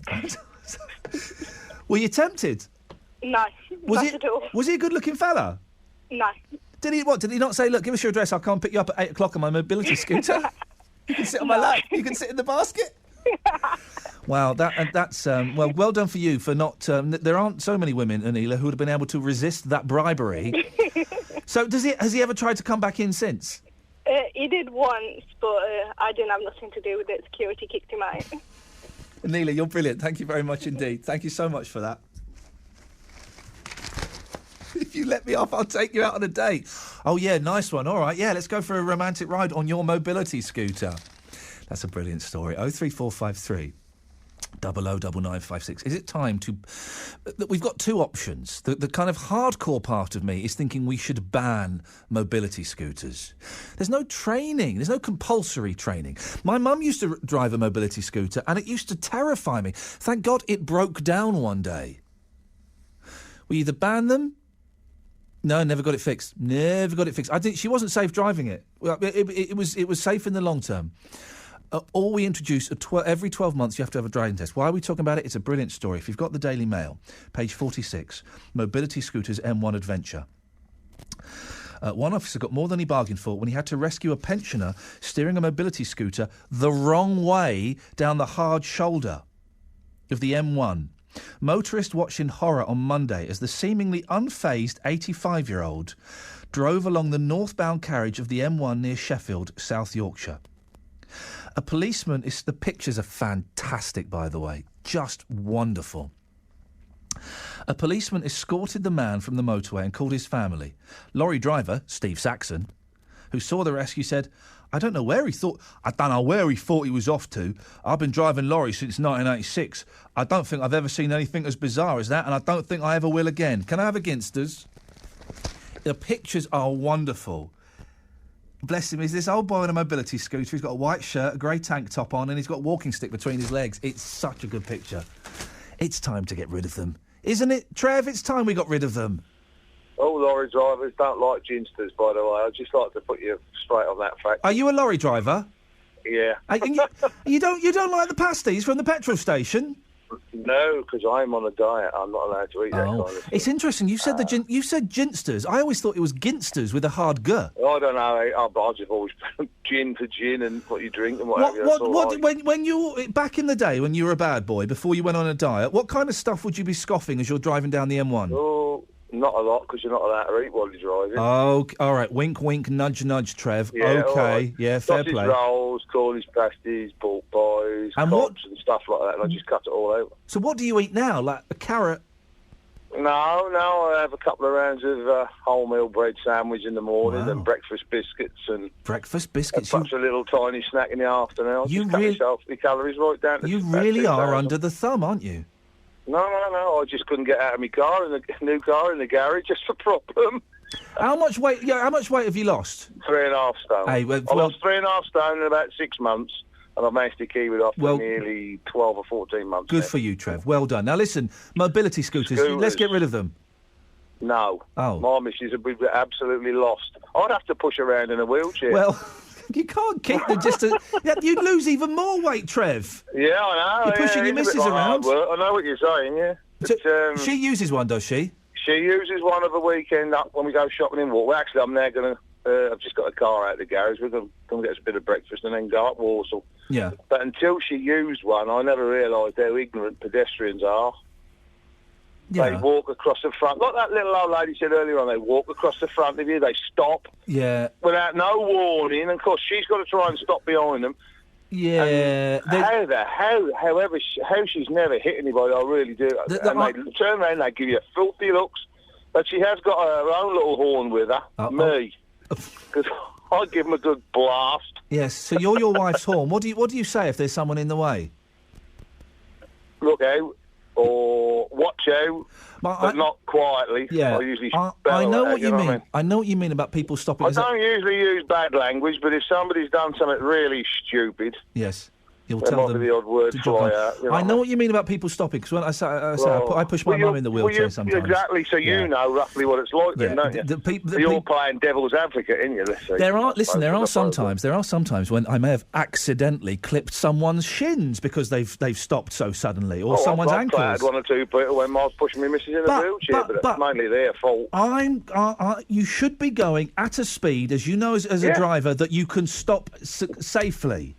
Well, the one she hires probably only does between 2 and 4 miles an hour anyway, and she's very nervous. Well, not nervous, she's very aware of the pedestrians. If she's nervous, she shouldn't be driving it. No, I don't mean nervous. I mean aware, in case anybody does stop or turn into her, or I don't mean actually nervous. Okay. Very aware is what I really meant. Are you going for breakfast at 11 o'clock in the morning? Yes. That's 11's. That's not breakfast. Well, that's what I mean. That's why I haven't had a breakfast. I'm not having a dinner. I have something now, and I might have a little bit at tea time, and that's my Saturday. That's my Saturday intake. Go and treat yourself until tonight when I start my liquid diet. Oh, that will lose your weight if you stop drinking the ale, Trev. Yeah, but I don't drink that much. I only drink one night a week because, obviously, with my licence, I can't afford to lose it. And on that night, you're having 12 pints. Trev, thank you very much. You're a good sport. Well done for losing the weight. Marie's in Cosley. Morning, Marie. Morning. Well, let's ban mobility scooters. Yeah, we're doing it again, aren't you? You're being deliberately controversial. No, there's a fella driving the wrong way down the M1 on the mobility scooter. I've seen them driving on roads. I've seen them driving too fast. They're awful, aren't they? No. I think everyone needs to have a bit of patience. And like that lady said, seriously, it's independence for a lot of people. What would they be doing? They'd be stuck in the house. All right, some people, yes, independence is great, but some people don't have the skills or are not well enough to drive those things. And if we then it should be us skilled car drivers that take that into account. Well, no, hang on a minute. No, we can't let someone drive a machine that goes 8 miles an hour if they can't see properly or they haven't got the wherewithal to drive it. That seems obvious to me. Well, funnily enough, I was coming back through Bilston on Thursday and the traffic was at a complete standstill and people were honking their horns. I wasn't sure whether there was an accident or not, but as we progressed very slowly, after about 6 minutes, there was a man on the crossing in Bilston High Street, and I swear to God, his legs were turned completely inside down. He got 2 sticks, and it took him about 5 minutes to get across the crossing. And all I thought was, fair play to him, at least he's out. His legs were turned inside down? His feet were completely crossed. He could barely move his legs. Oh, poor lad. And people were beeping him? Yeah, some people were beeping him, and I thought, get a life. No. 5 minutes out of your life. No, we don't beat people like that who are struggling like that. But you want to ban mobility scooters. Yeah, I do want to ban mobility. I do want to ban mobility. Marie, I've got to move on. Thank you for your call. I just want to squeeze in Joe before 11 o'clock. I do want to ban mobility scooters. If we don't ban them, at least we have to have a driving test. Don't we? We have to have a driving test and ban some of the drivers. Joe's in Tamworth. Joe, you're sensible. You'll agree with me, won't you? No. Oh. No. Why? I've got a big scooter with a canopy on. You've got a what? I've got a canopy on mine. Oh, you've got one of those little sort of is it a green one with plastic windows? Yeah, that's it. Beautiful. It cost me £250. I sold my car because I couldn't drive because I got arthritis in my kneecaps. Okay. And I'll go out. It's the possessors what the trouble. I've had them walking me, texting on the phone. You've had what? I've had people walking in front of me, but I've stopped. Yeah. And they've still carried on texting on the phone. People looking on their phones while they're walking along. Yeah, I'm with you, Joe. Like you people driving on the phone on the motorway. Joe, so what's physically wrong with you? Why have you got to use a mobility scooter? Well, I can't walk very far. Okay. See? Can you see well? Pardon? Your hearing's not up to scratch, is it? No, thank you. I'm 84, sorry. Is your? Can you see very well? Yeah, lovely, yeah. Are your hand-eye coordination, is that working? Yeah, everything. I'm all right. Oh, hang on. There's some pedestrians that have these earpieces in I can't... Joe, I can't hear you. It sounds like something's happening in your house. That's me clock. Your what? Me clock. We'll have to speak at another time, Joe. No, I say people have got earpieces in there listening to the mobile. Yes. I pick me hooter, and at the finish I get so close I have to say, excuse me. Well, yes, excuse me. Joe, thank you. Oh, dear.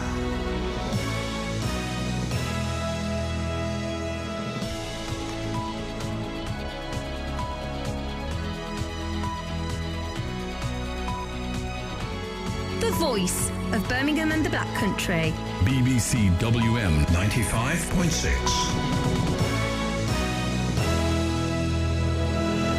Brits abroad coming up. More of your calls on mobility scooters and Gaza, but right now it's 11 o'clock. Let's get the news with Nicole Pullman. The former Liberal Democrat leader Lord Ashdown has criticised Israel's current offensive against Palestinian militants in Gaza. He's called the military action foolish and says it's probably created hundreds, if not thousands, of terrorists, as well as lost Israel the support and sympathy of world opinion. Israel has accused Hamas of capturing one of its soldiers, but the group says it has no information about Hadar Goldin's disappearance. Ilana Stein, who's an Israeli Deputy Foreign Ministry spokeswoman, says her country is determined to find him. We're willing to do anything that is needed in order to get our people back. Unlike the Hamas, we cherish life, and if we know that we have a kidnapped soldier, we'll do anything necessary, whether it's by force or by diplomatic means, whatever is necessary to bring him back home. David Cameron says NATO should review its long-term relationship with Russia because of what he's described as Moscow's illegal actions in Ukraine. Dutch and Australian forensic investigators have recovered more human remains close to the crash site of flight MH17. Our correspondent Tom Burridge is in the capital, Kiev. The international team have really, I think, turned the corner because a much larger team was able to access the site. I mean, the day before yesterday, they got a small team in, but yesterday they got a team of around 60 people in. This morning, we have word that they've hit the site again. So once again, a positive bit of news coming out of Eastern Ukraine. Foreign drivers are costing councils millions of pounds every year because of unpaid parking fines, according to the local government association. It says millions of pounds have to be written off every year by councils, unable to trace drivers of cars registered in other EU countries, which don't have to be registered for the first 6 months of arrival in the UK. David Simmons from the LGA says it's currently impossible to enforce penalty notices, but in future, EU member states need to work more closely together to deal with the problem. In the negotiations between the EU member states to make sure that on things like speeding fines and criminal offences relating to foreign registered vehicles, that the impact on local councils of trying to collect these unpaid parking fines is taken into account, and we make sure that the information is shared properly so that when people are using their foreign licence plate as effectively a licence to break the law, that people pay what they owe. 1,000 members of UKIP's Youth Wing are meeting in Birmingham today. The conference is being held at the Council House in Victoria Square. Speakers include the West Midlands' newest UKIP MEP, Jill Seymour. Cloudy with rain throughout today and a top temperature of 22 Celsius, 72 Fahrenheit. The rain will die away this evening to leave a mainly dry night with lows of 11 Celsius, 52 Fahrenheit. BBC WM 95.6 News. There's more online at bbc.co.uk/WM. The voice of Birmingham and the Black Country. You should take in other religions and treat them as you would want to be treated yourself. We are even more intelligent. They treated me with the utmost respect. Iain Lee, Saturdays 9 till 12. BBC WM 95.6. Sorry, Nicole, I cut you short there. I do apologise. Very rude of me, very rude. I'm keen to get home, that's all it is. I'm keen for this nonsense to finish as quickly as possible and get home. Morning, this is Iain Lee, BBC WM 95.6, 3 minutes past 11, here every Saturday between 9 and 12. Busy show this morning. Let's have a little recap and then flag up where we're going to be going. Talked about Gaza. I've sort of been avoiding talking about Gaza because it's kind of like, well, I don't know what to say, really. But the question we've been asking is, well, it's very straightforward, but not very simple. What do we do? And is anybody coming out of this looking good? It's interesting when you talk about this because people are so set in their opinions that they're not prepared to listen or compromise quite often.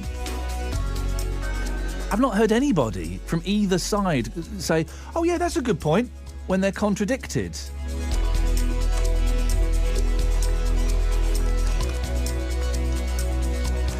Oh 3453 009956. Mobility scooters, come on. It's time we... OK, maybe I'll back down on the banning of mobility scooters, but you need to have a test. Every 12 months, you should have a test. And if you fail that test, you don't get the mobility scooter. We've had lots of people say, it's my lifeline. Well, yeah, but if you're not good enough to drive it, then you shouldn't be driving it. And also, we're talking about mental health this hour. Is mental health taken seriously enough? I'd love to hear your stories, and it can range from... Well, I was going to, again, do a kind of score system from depression to more serious things. But as someone who has struggled with depression, it's hard work. It's horrible. Your stories, please. And have your family, your colleagues, your doctors taken it seriously enough? 03453 009956. Have your say. Across the West Midlands, call 03453 009956. BBC WM 95.6. I'm going to read an email out from John about the situation in Gaza. Just to let you know, this is some of the kind of material I've been getting throughout the week on Twitter and on email and things like that. I'm going to read it. These aren't my views. These aren't the views of the BBC. These are the views of John, who's emailed him. What a load of rubbish I've heard on the programme this morning. The Jewish nation has been nomadic for the last 2,000 years at least. The Americans, British and French gave the land they now call Israel to them without asking the Arabs that were living there what they thought. They have, over the years, taken other countries' land by force. If Israel gave back the land they've stolen, then things may calm down and people would talk. The Americans, British and French will not condemn Israel because of the amount of Jewish money that's in their economy and the Jewish connection within their politics. The Jewish race had great sympathy from the world after the last war and what they suffered at the hands of the Nazis, but they are now bordering on the same treatment to other countries. Now, several problems with that, John. One of the problems is significant numbers of the Jewish community have condemned what Israel are doing. And I think you have to separate Jews from the state of Israel. Because there are big numbers. Someone sent me a link to something else, which I haven't really got time to study. But there are significant numbers of Jewish people, who are condemning what's being done in Israel. So I think we have to tread very, very carefully there. There's also been a rise in the last few weeks in anti-Semitic activities, which I don't think no one could condone. Of course they could. No one in their right mind could condone. So I guess we have to be very careful in our language, John, and how we do this. It's the state of Israel, the Israel government, that is doing this. Now, they're arguing they're defending their own land. That's as may be. But it's Israel as opposed to the Jewish population. And there is a significant difference, not even a subtle one. It's quite a significant one. 03453 009956. Majid or Mahid? Majid. Majid, you're in Hall Green. What would you like to say about this? I think the email that you've just read out and the comments that you've overlaid on it pretty much sum up my opinion. Oh, OK. Thanks for calling. Bye. No, go on. One other thing I only picked up. I haven't picked up too much of the show, but first of all, I'm going to talk about. You commented on ISIS, and there was one of your callers called in about ISIS. Now, fundamentally, what ISIS are doing is wrong. And yes, ISIS, who I don't quite know what's going on. It's all been very quiet in the news front, but they've travelled through Iraq, taking over towns, and in one of the towns, they have said to all Christians there, either pay a tax, renounce your Christianity and become Muslim, or be killed. Yeah, absolutely wrong. All the Muslims should be saying, not in my name, as far as I'm concerned, because look, this is about humanity. This is not about religion, okay? This is about a right to live and a right to life. And that's what the argument is. We should not be talking about religion in this context whatsoever. People need to, as far as I'm concerned, wake up. Two wrongs will never make a right, and violence begets violence. Well, okay? Yes, two wrongs may well indeed make a Two riot, wrongs. yes, but not a riot, riot, yes, but they won't make a right, okay? Yeah. And people shouldn't be arguing that point. Now, there's a lot of emotion out there, rightly so, but when you're commenting on a show like this, we need to people are entitled to their opinions, but they're not entitled to their own facts. And there are Islamic views on caliphate states, and people should, effectively read up on that. With regards to Gaza itself, again, it's a humanitarian crisis, and people need to understand the history and not just comment on snippets of information that they're seeing. If you, again, your comments around the Jews actually support the Palestinian cause. If you look at Noam Chomsky, if you look at Noam Chomsky, Norman Finkelstein. If you look at the open letter that was written by a guy called Marek Engelman, who effectively created the resistance in the Warsaw ghettos in World War II, he wrote an open letter to Hamas. There are lots of Jews who disapprove of what Israel is doing, but then Israel should Palestine. Let me get this right. Hamas in Gaza shouldn't be firing rockets indiscriminately into Israel, should they? Okay, indiscriminately into Israel. Now, what I would say is, if we're saying that this is a war, if we agree that they are occupied territories, if we agree that people have the right to defend themselves, then, there's a kind of the basis of the argument is a little bit flawed. Well, no, it's not flawed. Before this happened, before it was, whether this is a war or not, I don't know, but before this happened, rockets were being fired from Gaza into Israel. That's right, wrong, okay. Isn't it? Okay, right. Can you say that's wrong or not? Let me come back to you on this. So what we need to understand is that wrong? Is that wrong or not? Rockets. I'm going to answer your question. I bet you don't. But go on. No, I will answer your question. Now, if we look at how many rockets have been fired into Gaza in the last couple of years, since Hamas have been, people need to understand. It's not numbers, Majid. Majid, we're not going to go back in time. It's not numbers. It's a very simple question. Is it right or wrong for rockets to be fired from Gaza into Israel? To me, it seems obvious that is wrong. Wrong?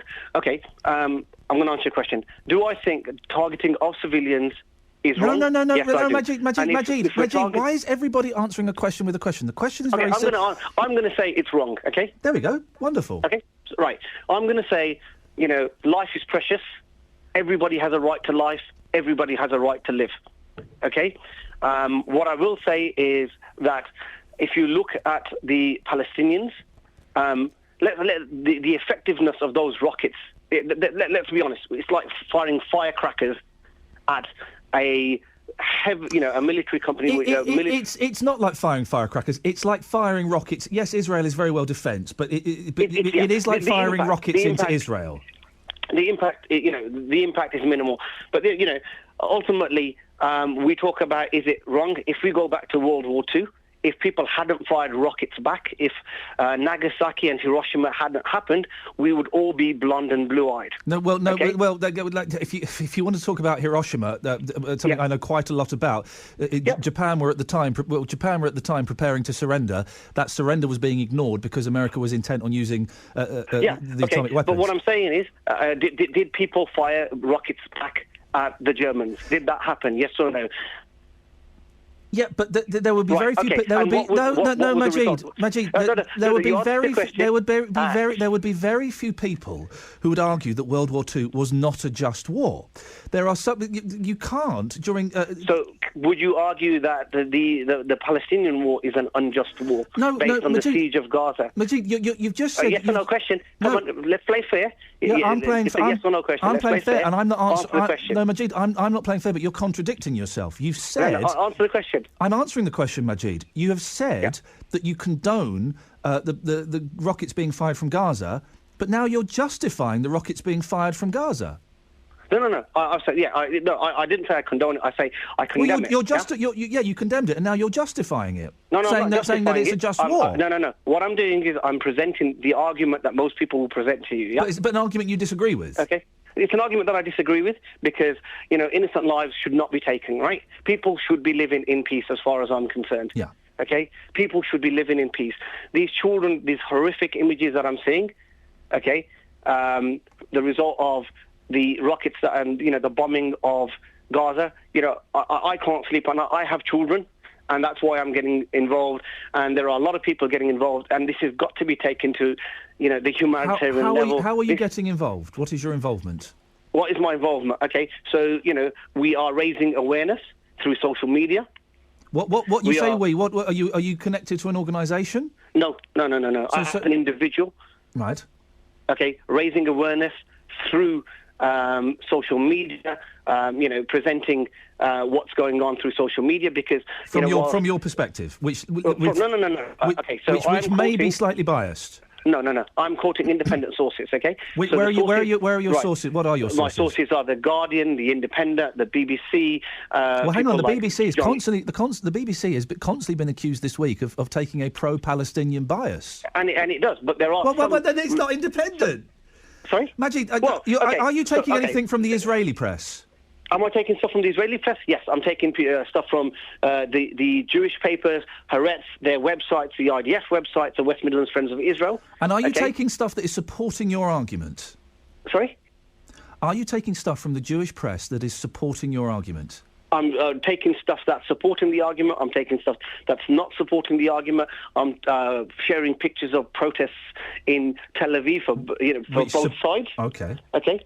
Now, but the reality is, if we look at the damage that's being caused, the damage is being caused significantly in Gaza, right? Yeah. That's where the damage is. That's where you've got thousands of children being killed. No, you haven't. No, you haven't. No, you haven't. No, you haven't. You have. Not in this instance. You have not got thousands of children being you've killed. Got hundreds. No, Majid, listen, I'm going to stop because we're running out of time. And that's part of the problem. Not that we're running out of time. It's just the business of the show. But thousands of children are not being killed. Too many children are being killed. Oh, I'll give you that. But when you're talking about this and when you're talking about opinions and when you're talking about war, you can't exaggerate like that because that instantly weakens your argument. Majid, first time call. I really appreciate it. Call again. Hopefully we have more time. 03453 009956. Right, let's get the travel news now. Here's Lisanne. Thank you very much. Well, if you are heading out for a journey across the region, we've got problems on the M5 to tell you about. Southbound, reports of a lane blocks by a ladder in the road.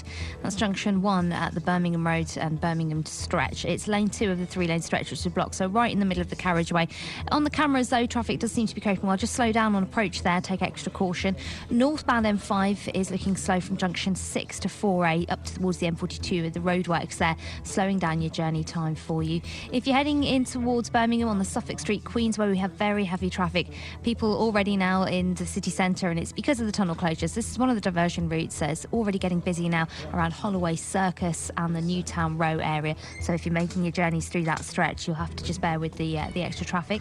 Hagley Road is moving well around the Five Ways Island, not doing too badly as you're approaching the city from the A45 either. If you're making your way on trains, just having a look at the departure boards for you, and pleased to say things are moving well. If you can update us, it's BBC WM 95.6 travel, 08453 882288. Lisanne, have you got any other travel? Because I tell you what, I'm just eating some Maltesers. Well, I can tell you about the exciting travel incident with my flat tyre this morning, but it didn't cause any delays, which was helpful. In terms of where we are in our routes, and just have a look at the sensors for you, in fact. Yep. I'm pleased to say, as I said, it was busy through the roadworks for the M5, but that's also actually having a bit of a knock-on effect for people on the M42. Mm-hmm. So if you're at the junction where the M42 and the M5 intersect, you're going to find it a little bit slow through the Licky End stretch there. I'm done now. Otherwise, everything's fine, Excellent. and we're Malteser-free. Excellent timing. Thank you very much. They were making an extraordinary journey back, from the battlefield. During the First World War, hospital trains were making regular stops at Birmingham Snow Hill Station. This was one of the ones that took a large number of casualties. World War I on the BBC. 7 billion 303 cartridges were produced in Britain during the war, 2/3 of them in Birmingham. BBC WM reveals the untold stories of World War I in Birmingham and the Black Country. Over 100 years later, Ely is still in existence and producing over 5 million rounds of ammunition a week. World War I at Home continues this Monday at 8:15 on BBC WM 95.6. do love Maltesers. I'm really going through the chocolate phase at the moment. Maltesers and minstrels, dear listener, are working for me. Last 40 minutes of the show, you can call in about all the things we've talked about. Gaza, mobility scooters. I think that's it, really, isn't it? That's pretty much what we've banged on about. Here's something you might want to contribute towards, though. Mental health. Is mental health taken seriously enough? 03453 009956. A survey of 500 GPs found that 1 in 5 had seen a patient come to harm because they could not get specialist help. Mental health receives around 13% of the NHS budget, but is estimated to represent more than a quarter of the country's disease burden. Well, Sue Baker is the director of Time to Change. It's a national campaign from leading mental health charities that's aiming to change our attitude to mental health problems. Sue, do we still have a problem with mental health? Yes, we do. We've still got a problem in our general attitudes towards people with mental health problems. People still face stigma and people still face being treated unfairly and judged just because of their mental health problem. But as this latest survey shows, there isn't parity of esteem, which is a big policy push from all the charities and from governments. So where we're seeking equal funding and resourcing for mental health, the same level that we need as you would expect to see in physical health. It's never going to happen, is it? Because at the very best, funding for medical services are ring-fenced, and in reality, we know lots of services are being cut back. There's never more money going in, is there? Well, I think it's about getting a fair share of the money. let me give you an example. My niece was severely depressed and severely anxious, very, very high scores on the depression and anxiety scales, diagnosed, and went to see her GP, and that took a massive leap of courage to do that, to talk about how she was feeling, and it was hard for her to function at all. And she went to the GP and was told, well, even though you're having suicidal thoughts and this is affecting your whole life and could have affected the rest of her life, you'd have to do something about it for me. So you'd basically have to do something towards trying to take your life for me to be able to get you more urgent help. I mean, okay, she ended up on a prescription for antidepressants, but she should be getting therapy and talking treatments to help her cope. Now, could you imagine being told that if you were having the early signs of a cardiac problem? And it's just as life-threatening if you're severely depressed. That's horrific if GPs are giving that kind of advice. And I get depression, and I'm lucky enough I can pay to go and see a fella.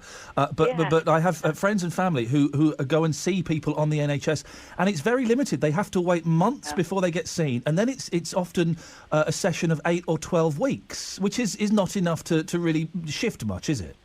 No, I mean, and this is affecting all sort of spectrums, and thank you for sharing that. I mean, I experienced depression. I had my breakdown about 12 years ago, and I ended up going privately for therapy because there was such a long waiting list. So it just seems a shame. We're getting the right policy statements, but we really need to have available resource, and we have always been in the poor relation.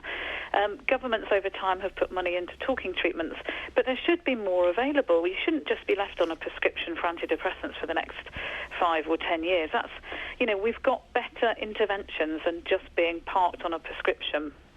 Are people still reluctant to kind of share that they're suffering from mental health? Yeah, I mean, we're making some inroads. The Time to Change campaign, we've been running that 7 years now. We're funded by the Lottery and Comic Relief and the government, and it's been a long old haul, but we are starting to see there's more open discussion of mental health. People are more supportive. We're starting to see the stigma reduce. Even MPs have come out with their own mental health problems, so that was quite a milestone. So, people are starting to talk more openly about it and starting to see attitude shifts, but we've got a long way to go where, for example, if I was God forbid, but if I was on a first date, don't let my partner hear that, but if I was on a first date or a job interview or many walks of life, talking to family and friends, could you imagine with any other health issue that you couldn't openly talk about something so significant in your life? And we can't do it on a first date and at a job interview. So there's a lot more work to do, but we've got the beginnings of change, but people will still make make assumptions and judgments, or pull yourself together. Pull your socks up. You're depressed about. Yeah. Oh, Not like that, is it? I've had that. What have you got to be depressed about? You've got a beautiful wife and you've got money. Well, yeah, that's... Hey, listen, it's a little bit more spiritual and chemical than that, It's a big thing. But I don't bang on about it very often, and I still feel slightly awkward saying in public that I've got it. And I remember saying it once on the radio, and a colleague said, that was very brave of you to say that. I know. And it's weird. Would it be brave to say I had cancer or diabetes or, it's an odd one, isn't it? I mean, and thankfully, it's people like you. It's, I've got thousands of supporters all over the country from all walks of life that are starting to open up. So you kind of have to change the way society responds to us. So to start to shift other people's attitudes towards us, but then encourage us. So the more we open up, and obviously not everybody feels able to, but if you are able to, it does help educate other people. Because I think a lot of time people would never imagine how common mental health problems are. They affect 1 in 4 of us.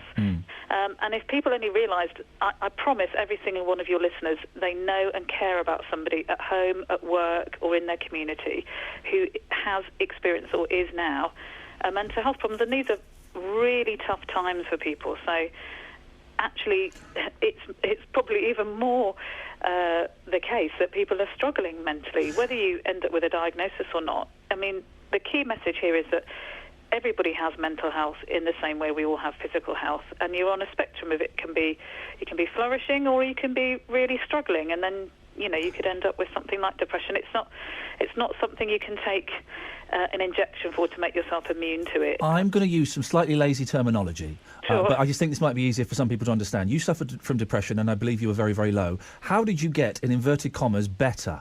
How did I get better? Yeah, no, that's fine. Well, actually, I did go and see my GP. It took me about a year and a half to come to terms with it. I won't say admit it, because it sounds like there should be some shame attached to it. And often that's within us. We're brought up to be strong and resilient and, cope with life. But what on earth with asking for help if you're struggling rather than waiting till you're desperate or suicidal?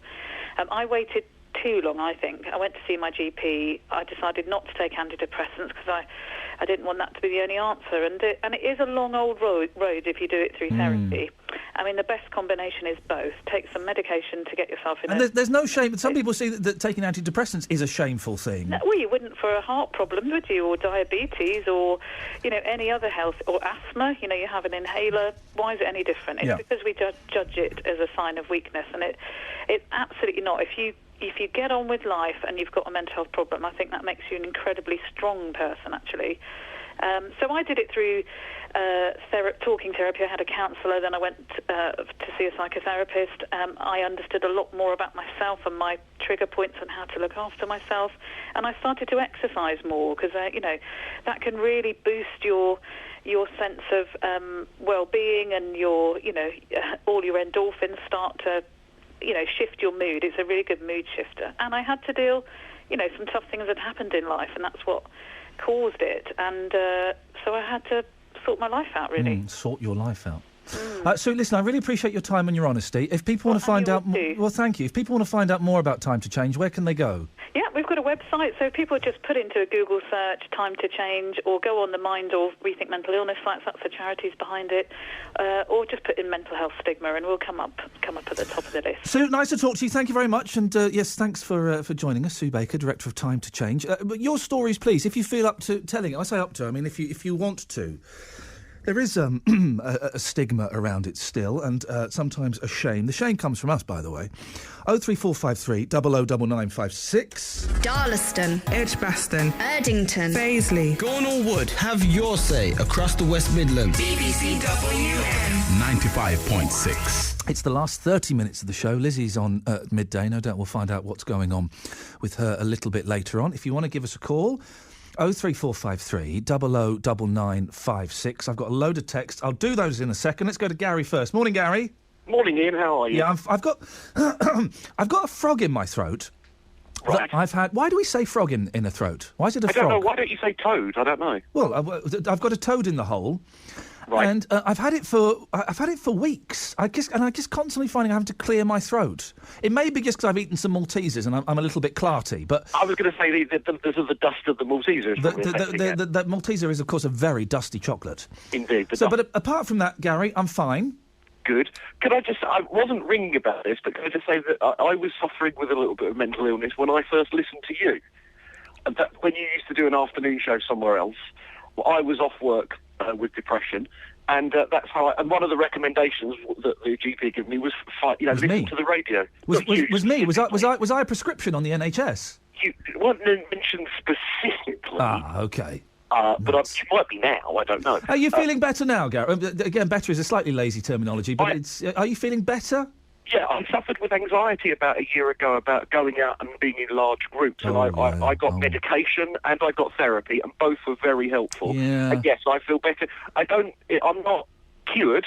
I still suffer, but I am better. I've got a friend who's really depressed, and I kind of keep gently suggesting, well, maybe you should go and see the doctor, and maybe he's getting some antidepressants, and he's really adamantly against it, and that's fine, and that's his decision. But it just for me, they just gave me the pills, gave me just a little kickstart, just a little boost, and it kind of got me started on other bits and pieces. And that's the thing. The medication shouldn't be the answer, but it helps you to do the other things. Anyway, you big crybaby, what have you called in about? Well, pull yourself together. Yes, pull yourself together. Pull your socks up, lads. Yeah, get on with it. Mobility scooters, you're absolutely right. In fact, you're not going far enough. Oh, go on. Here we go. I like this man's style. Yes, come on. Okay. People who push buggies, cyclists who drive on pavements, and I'll even go as far as say people who hold umbrellas should be made to take license checks. Now, Gary, listen, this is one of my pet hates is umbrellas. People don't know how to carry an umbrella. Hey, listen, if you're carrying an umbrella, it's not up to me to get out of the way, it's up to you to get out of the way. I very rarely carry an umbrella because I get so anxious about it, but I'm constantly dodging around, lifting it up, tilting it to the side, move it, because I don't want to bump anyone. People with umbrellas are the most... You're normally okay, because you're quite tall, so you can kind of lift it up. But these shorter people... lift up the umbrella, and in the last week, because I've had someone stick an umbrella in my face, and someone run over my foot with a pram. Yeah. And I'm not happy about it. The only people more arrogant than umbrella users are vapists, people who use the e-cigarettes. If I ever saw a person puffing away on an e-cigarette whilst carrying an umbrella, I think my brain would explode.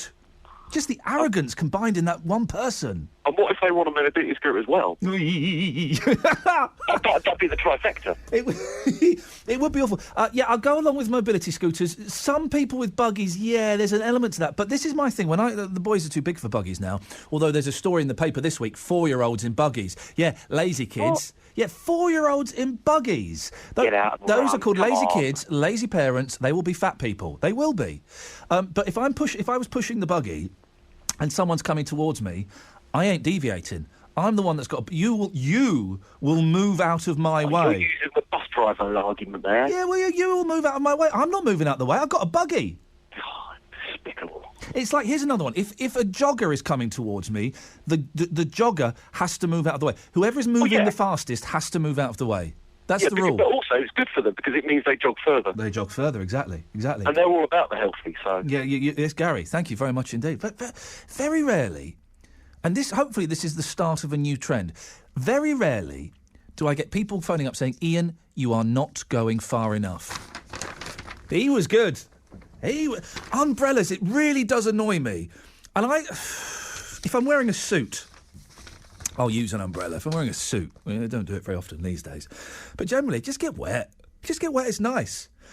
But umbrella, if you go into Birmingham city centre or London or a big town, big shopping area, when it's raining and the umbrellas come out, honestly, why don't we do that as a module in GCSE, how to use an umbrella?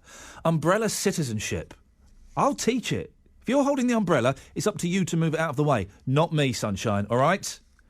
03453 009956 is the telephone number. Tom's in Marston Green. Morning, Tom. Good morning. Tom, how are you? Now I've got the umbrella round off of my chest, I'm feeling much better, thank you. How are you today? Bar for having man flu, I'm okay. Bit of the old man flu. Make sure you milk it, Tom. Make sure you get as much out of it as you can. What have you called in about? Well, I've called in about the mental health issue. I suffer from depression, and basically, the reason why I suffer from depression is basically my ex-partner financially abused me. Financially abused you? What does that mean? Basically, she took money off me, basically. Oh. It was a lack of threatening, basically. She sort of said, if you don't give me this, I'll do this to you. Wow. And basically then my depression got worse because my dad passed away. And then I ended up in hospital, which I'm still here, trying to get the help. You're in hospital now? Yeah, I am, yeah. For depression? Yes. Gosh, so that got really bad then. How did you end up in the hospital? Because it's normally only in extreme situations that someone with depression gets into hospital. Well, I turned to alcohol. I was drinking very heavily. And I actually went to my medical team who I was under and said, basically, it's getting worse. You either do something, otherwise I'll end up killing myself. Now, there will be some people, Tom, who may think they understand depression, but they don't quite understand suicidal thoughts. No. How can you describe? I know this is tough. Can you describe how you were feeling when you were feeling that low? What did it feel like? It actually felt like I did rock bottom, basically, with my dad going and my ex-partner financially abusing me. It basically hit rock bottom, and it got to the point where I said, I need help here. I need help for depression. If you don't, there will be sort of consequences of basically me saying enough's enough. I'm going to go and kill myself. And so what help have they given you, Tom? Basically, they've helped me for depression. I am now waiting to be discharged from hospital now into a supporting living place. And what help are they giving you? Is it therapy? Is it drugs? What are they doing? Well, they basically gave me drugs, and they gave me sort of assessments and that just to help me through the bad times. And for anybody listening to the radio, I think if you suffer from depression, mental health will help you to get out in the world and be much happier. And just on a slight side note, have you managed to sort out the situation with your ex-partner and the financial abuse? I have, yes. I've moved. What happened was I moved from bank account. Okay. She didn't like that, and she ended up dumping me. Well, I'm sure you realise. I'm sure you sound like a sensible chap. I'm sure you realise that's probably for the best. There's no great loss there. No, there's great no loss there. I mean, obviously, I did it for the best, and I'll tell you now, I'm better off than I was when I was with her. Tom, listen, keep in touch. Let us know how it goes. Keep up the work. I will do. Cheers, mate. Thank you. Thank you. Bye. There we go. Always, it never fails to amaze me, the things that people will phone up and tell you on a radio show. Never fails to amaze me that people can phone up, and I appreciate it. It shows that there's something going on between us, me and you, dear listener, that people feel they can trust me and the show enough to phone up and say stuff like that. Thank you very much. Paul's in Aldridge. Morning, Paul. Good morning. Paul, what have you got for us? Personally, I don't believe that it's enough done for some of the people who suffer with severe mental health issues. My wife herself has been waiting nearly 2 years for an appointment to see a specialist because of a depression. Am I allowed to ask, Paul? And if it's too personal, tell me to jog on. But how does her depression manifest itself? How does it affect her? It can affect my wife in several different ways. She can self-harm. She can have days, months, not months, but literally a few weeks where you can't get her out of the bedroom. She can't face life itself, basically. And then you can have the other part where you can take her outside and it causes non-epileptic seizures. Well, what they believe are non-epileptic seizures. Gosh. And she's waited 2 years to get help. Now we've had help, but for the non-epileptic seizures, they've done it to test whether it was epilepsy, which was under the local authority umbrella because obviously our hospital deals with it. But the non-epileptic seizures is a specialist, and we've been waiting 2 years to see him. And the mental health. And as the depression, has anyone helped with the depression? you get people come out, and when you first get onto the system, you have got the support. But obviously, with the cutbacks and everything else, the support remains there. We see a young lady once a week, once a month. Oh. But apart from that, they say she's got to help herself, basically. She's the one who's got to go to the different bits and pieces. But if you've got somebody who's trying to deal with depression, they can't get out of the house. Oh, if she can't even leave the bedroom, then she ain't going to go where she needs to. James, how is it it's obviously affecting her terribly. How is it affecting you? Paul. Yeah, obviously I've had to come out to work. I am now the main carer, so financially it's horrific. I mean, you hear about all the benefits and everything else. The benefit cuts and everything have hit us beyond any recognition. So financially, it is a great strain. And emotionally, seeing your partner, the person you love the most in the world, suffering like this, that must be really painful for you. It's painful for myself, but it's also painful for my children. Right. But, I mean, fortunately, my children are mature enough and old enough to know what's going on. But it's to know that the mum is hurting herself, and there's nothing realistically we can do about it, is, you know, what do you say to your kids and what would you tell them? Your mum's hurting herself again. And are you getting support yourself, Paul, from family and friends? I'm quite fortunate. I've got quite a close-knit family. Good. My family is very supportive. A lot of your friends, when they realise you've got mental health, we've had people... Sorry, I'm walking down the road. Yeah, where on earth are you? I'm sorry. It's all right. I've got to go and get some milk. I've run out of milk, so we just Good for you. But yeah, no, a lot of your friends can sort of like depart the vicinity. Oh, yeah. And it's just the fact that they... I don't know. I don't know whether it's they can't cope with it. They don't know how to cope with it. It's interesting, yeah.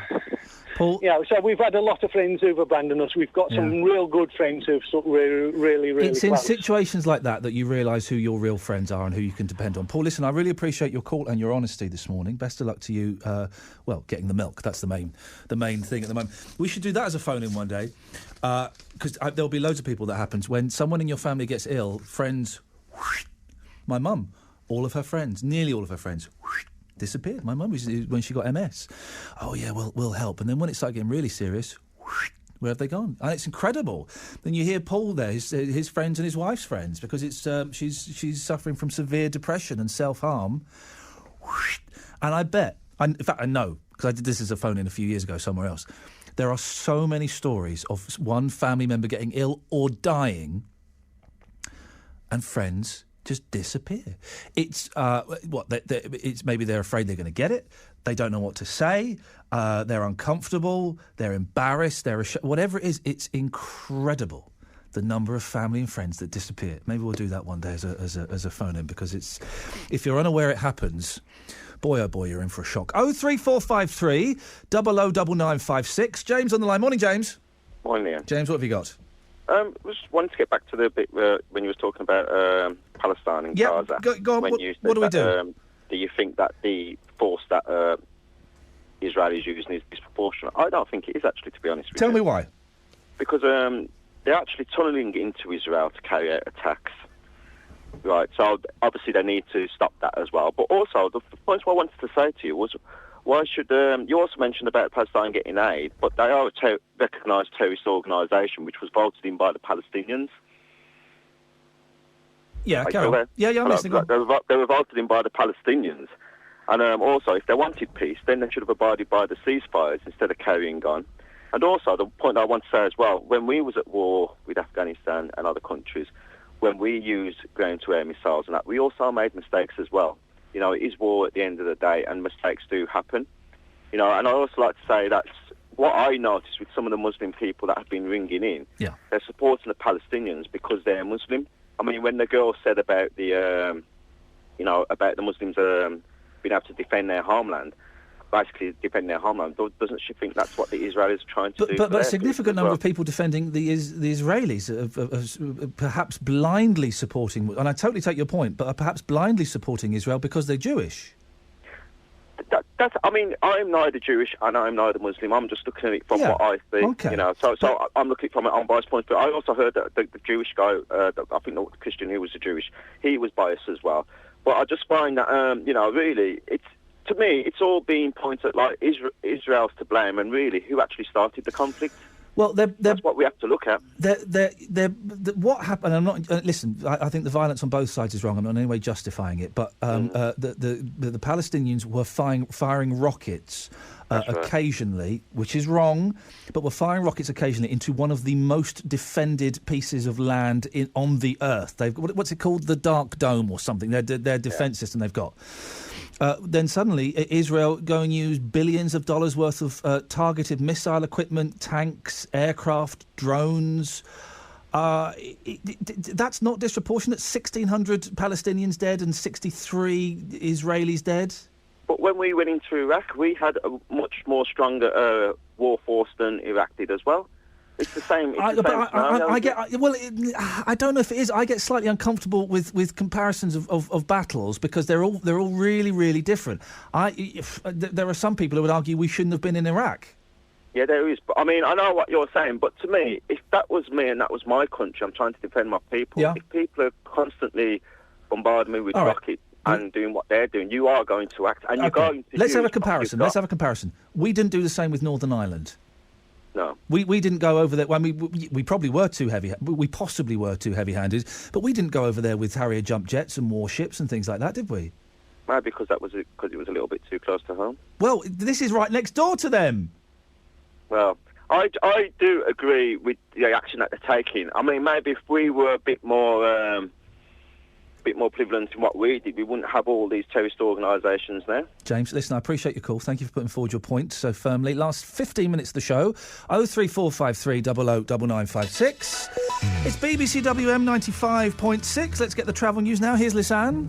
Thank you very much. Heavy traffic still southbound for the M5, junction 4 to 5, Bromsgrove to Droitwich looking very slow. Northbound heavy from 6 through to 4A at the M42 through those roadworks, still causing delays. Suffolk Street, Queensway is very heavy. People making their way around the closed tunnels, causing some delays now in the city centre as we head towards midday. Not surprising for a Saturday. In Small Heath, Green Lane is blocked partially by an accident in both directions between 3rd and 4th Avenues. So you're making your way along there, it's a bit slow going. The M42 at northbound, junction 3A at the M40 to 4 for the Shirley and Dorridge turning. It's very slow. The poor weather that we've got today, the rain, making things a little bit slow going for the people on the motorway through that stretch. And as you're heading out on the M6 southbound from junction 10 to 9, Walsall to Wednesbury, we've got some heavy traffic on the sensors and cameras here. So if you're making your journey, it's just going to take a little bit longer. If you can update us, call BBC WM 95.6 travel on 08453 002288. Hunted. Alan's in Solihull. Hello, Alan. George Michael's 27th record was outside. That sounds ominous. Is that where I'm running now? Okay, I'm going to jump. Oh my God, I have done it! Wow.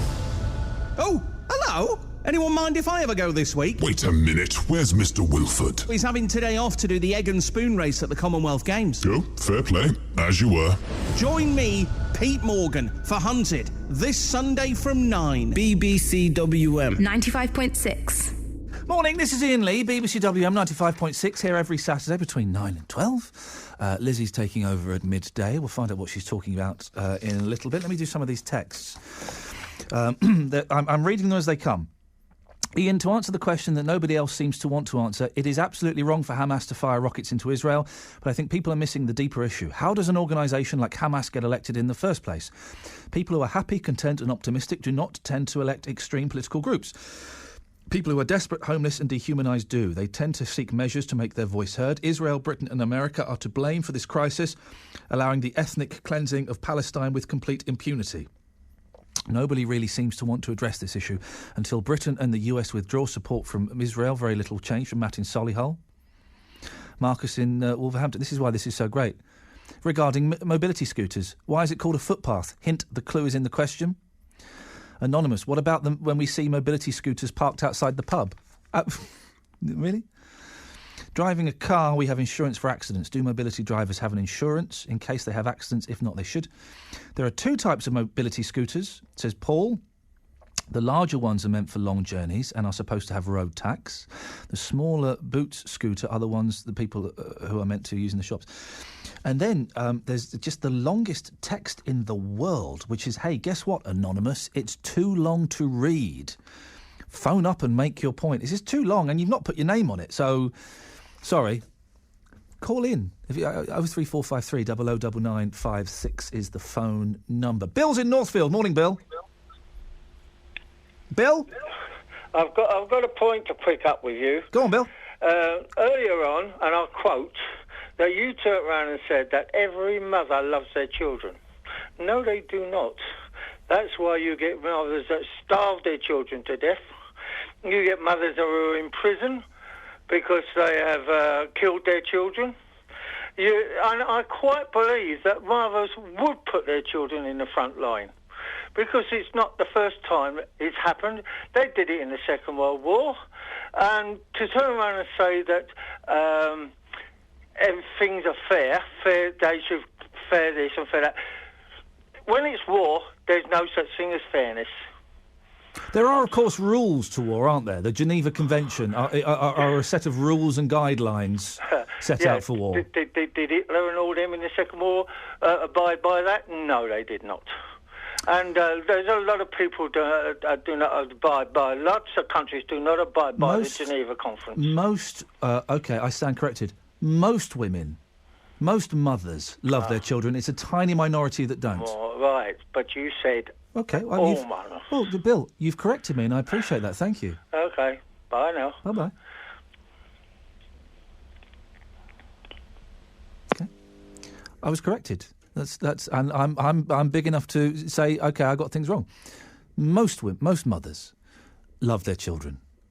It's a tiny minority that don't. Are we happy with that, guys? Anyone want to phone in and complain about that statement, guys? Connor is in Small Heath. Morning, Connor. Morning. Connor, what would you like to say? It's with regards to this conflict in Palestine. Oh, yeah.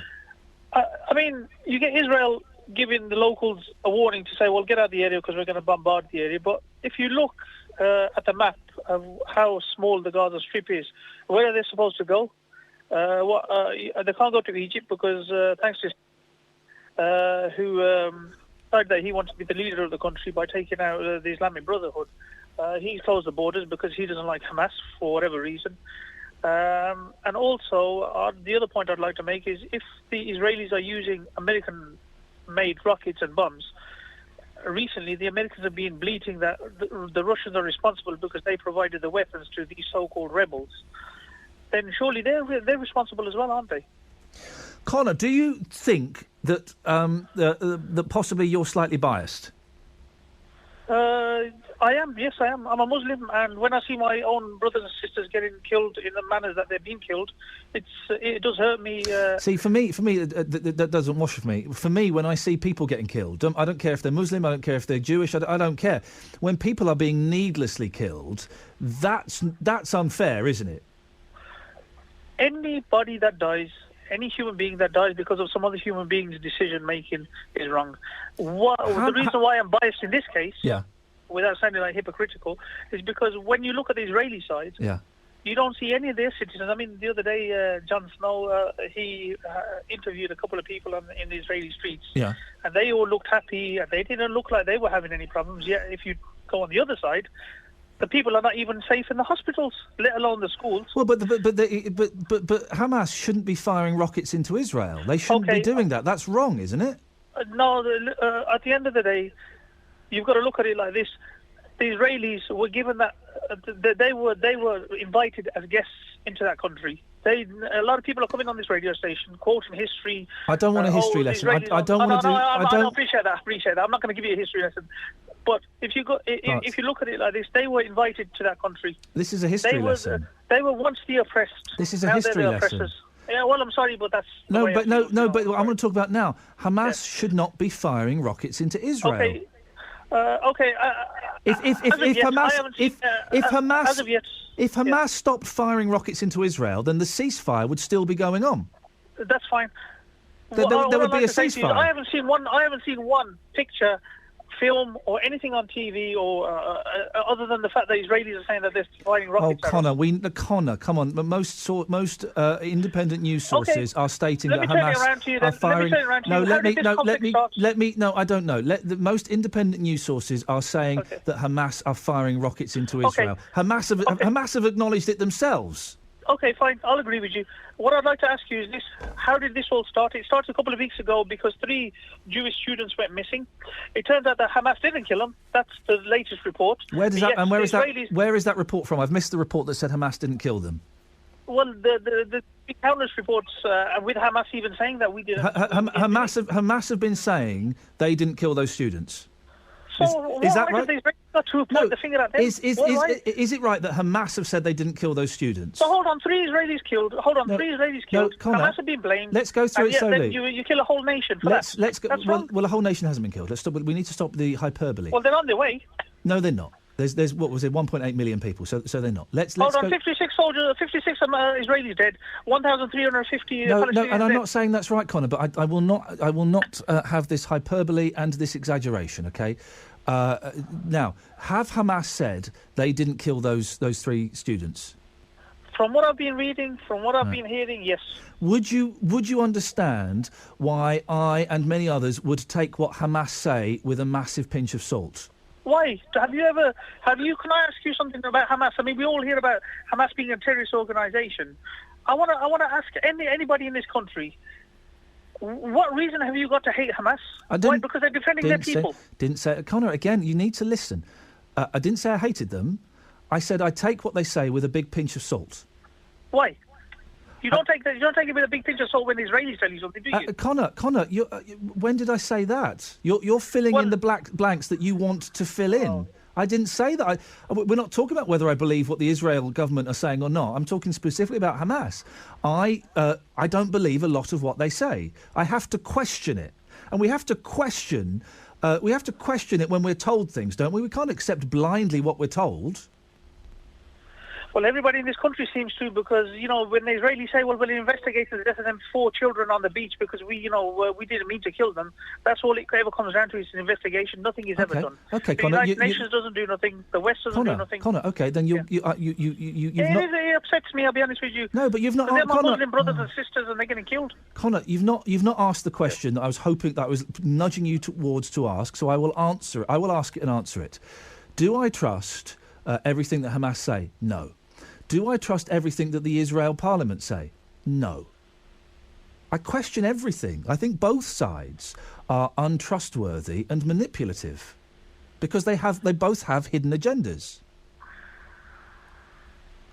I don't know what to say. I know you don't, Connor. Thank you very much indeed. Fran's in Bearwood. Morning, Fran. Good morning. Well, Fran, do you want to speak to Connor? Well, I wanted to respond to a couple of things that. Okay, well, let's put it to me. Connor's gone now, so put it to me. Oh, right. Well, Connor seemed to be in some sort of doubt as to whether Hamas is a terrorist organisation, and it has been designated as such, certainly by the EU and by the US. I mean, that's just a matter of fact. Whether people want to argue if it should be or not is different, of course. And the second thing is he seemed to be under some apprehension that Hamas are not firing rockets into Israel. Well, actually, Hamas have been firing rockets from Gaza into Israel since they got into power in 2006. Up to just this year alone, there were over 130 missiles, mortars and rockets that were fired into Israel. And Frank, can I ask... That was to the end of May. Frank, can I ask you a question I wouldn't normally ask, but I think it's relevant on this? What's your connection with Israel? My connection with Israel is not that I'm Jewish, because I'm not, but I am a member of West Midlands Friends of Israel. Can I ask why? Because I feel that there's a great deal of misapprehension as to Israel generally and the basis of the conflict. So would you accept, as an intelligent woman, which I'm sure you are, that you are perhaps just as biased as Connor is, but on a different side? I think that everybody comes to any particular conflict with a mindset. That's a psychological reality. But we're talking about bias. Bias. If you're friends of Israel, then you must accept that you are coming from a biased position. I'm coming, I hope, from an informed position. Certainly not a position where I feel that Israel makes no mistakes. Please don't. But Connor's still there. We've only got about 30 seconds left. Connor, you would imagine that you come from an informed position, wouldn't you?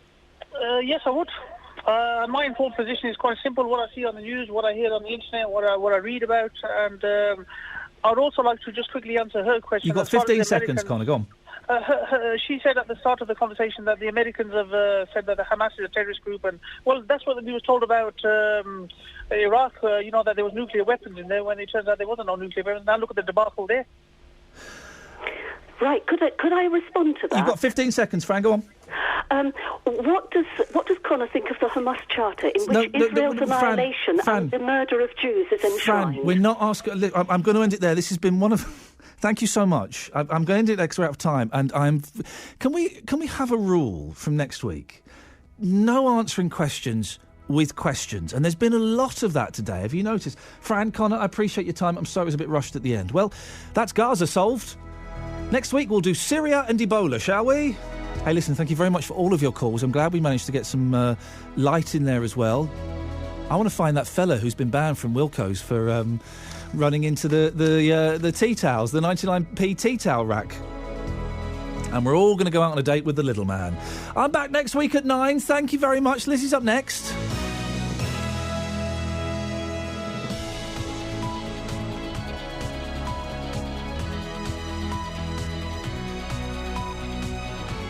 The voice of Birmingham and the Black Country. BBC WM 95.6. It's midday on BBC WM 95.6. Let's get the latest news now. Here's Nicole Pullman. The former Liberal Democrat leader, Lord Ashdown, has criticised Israel.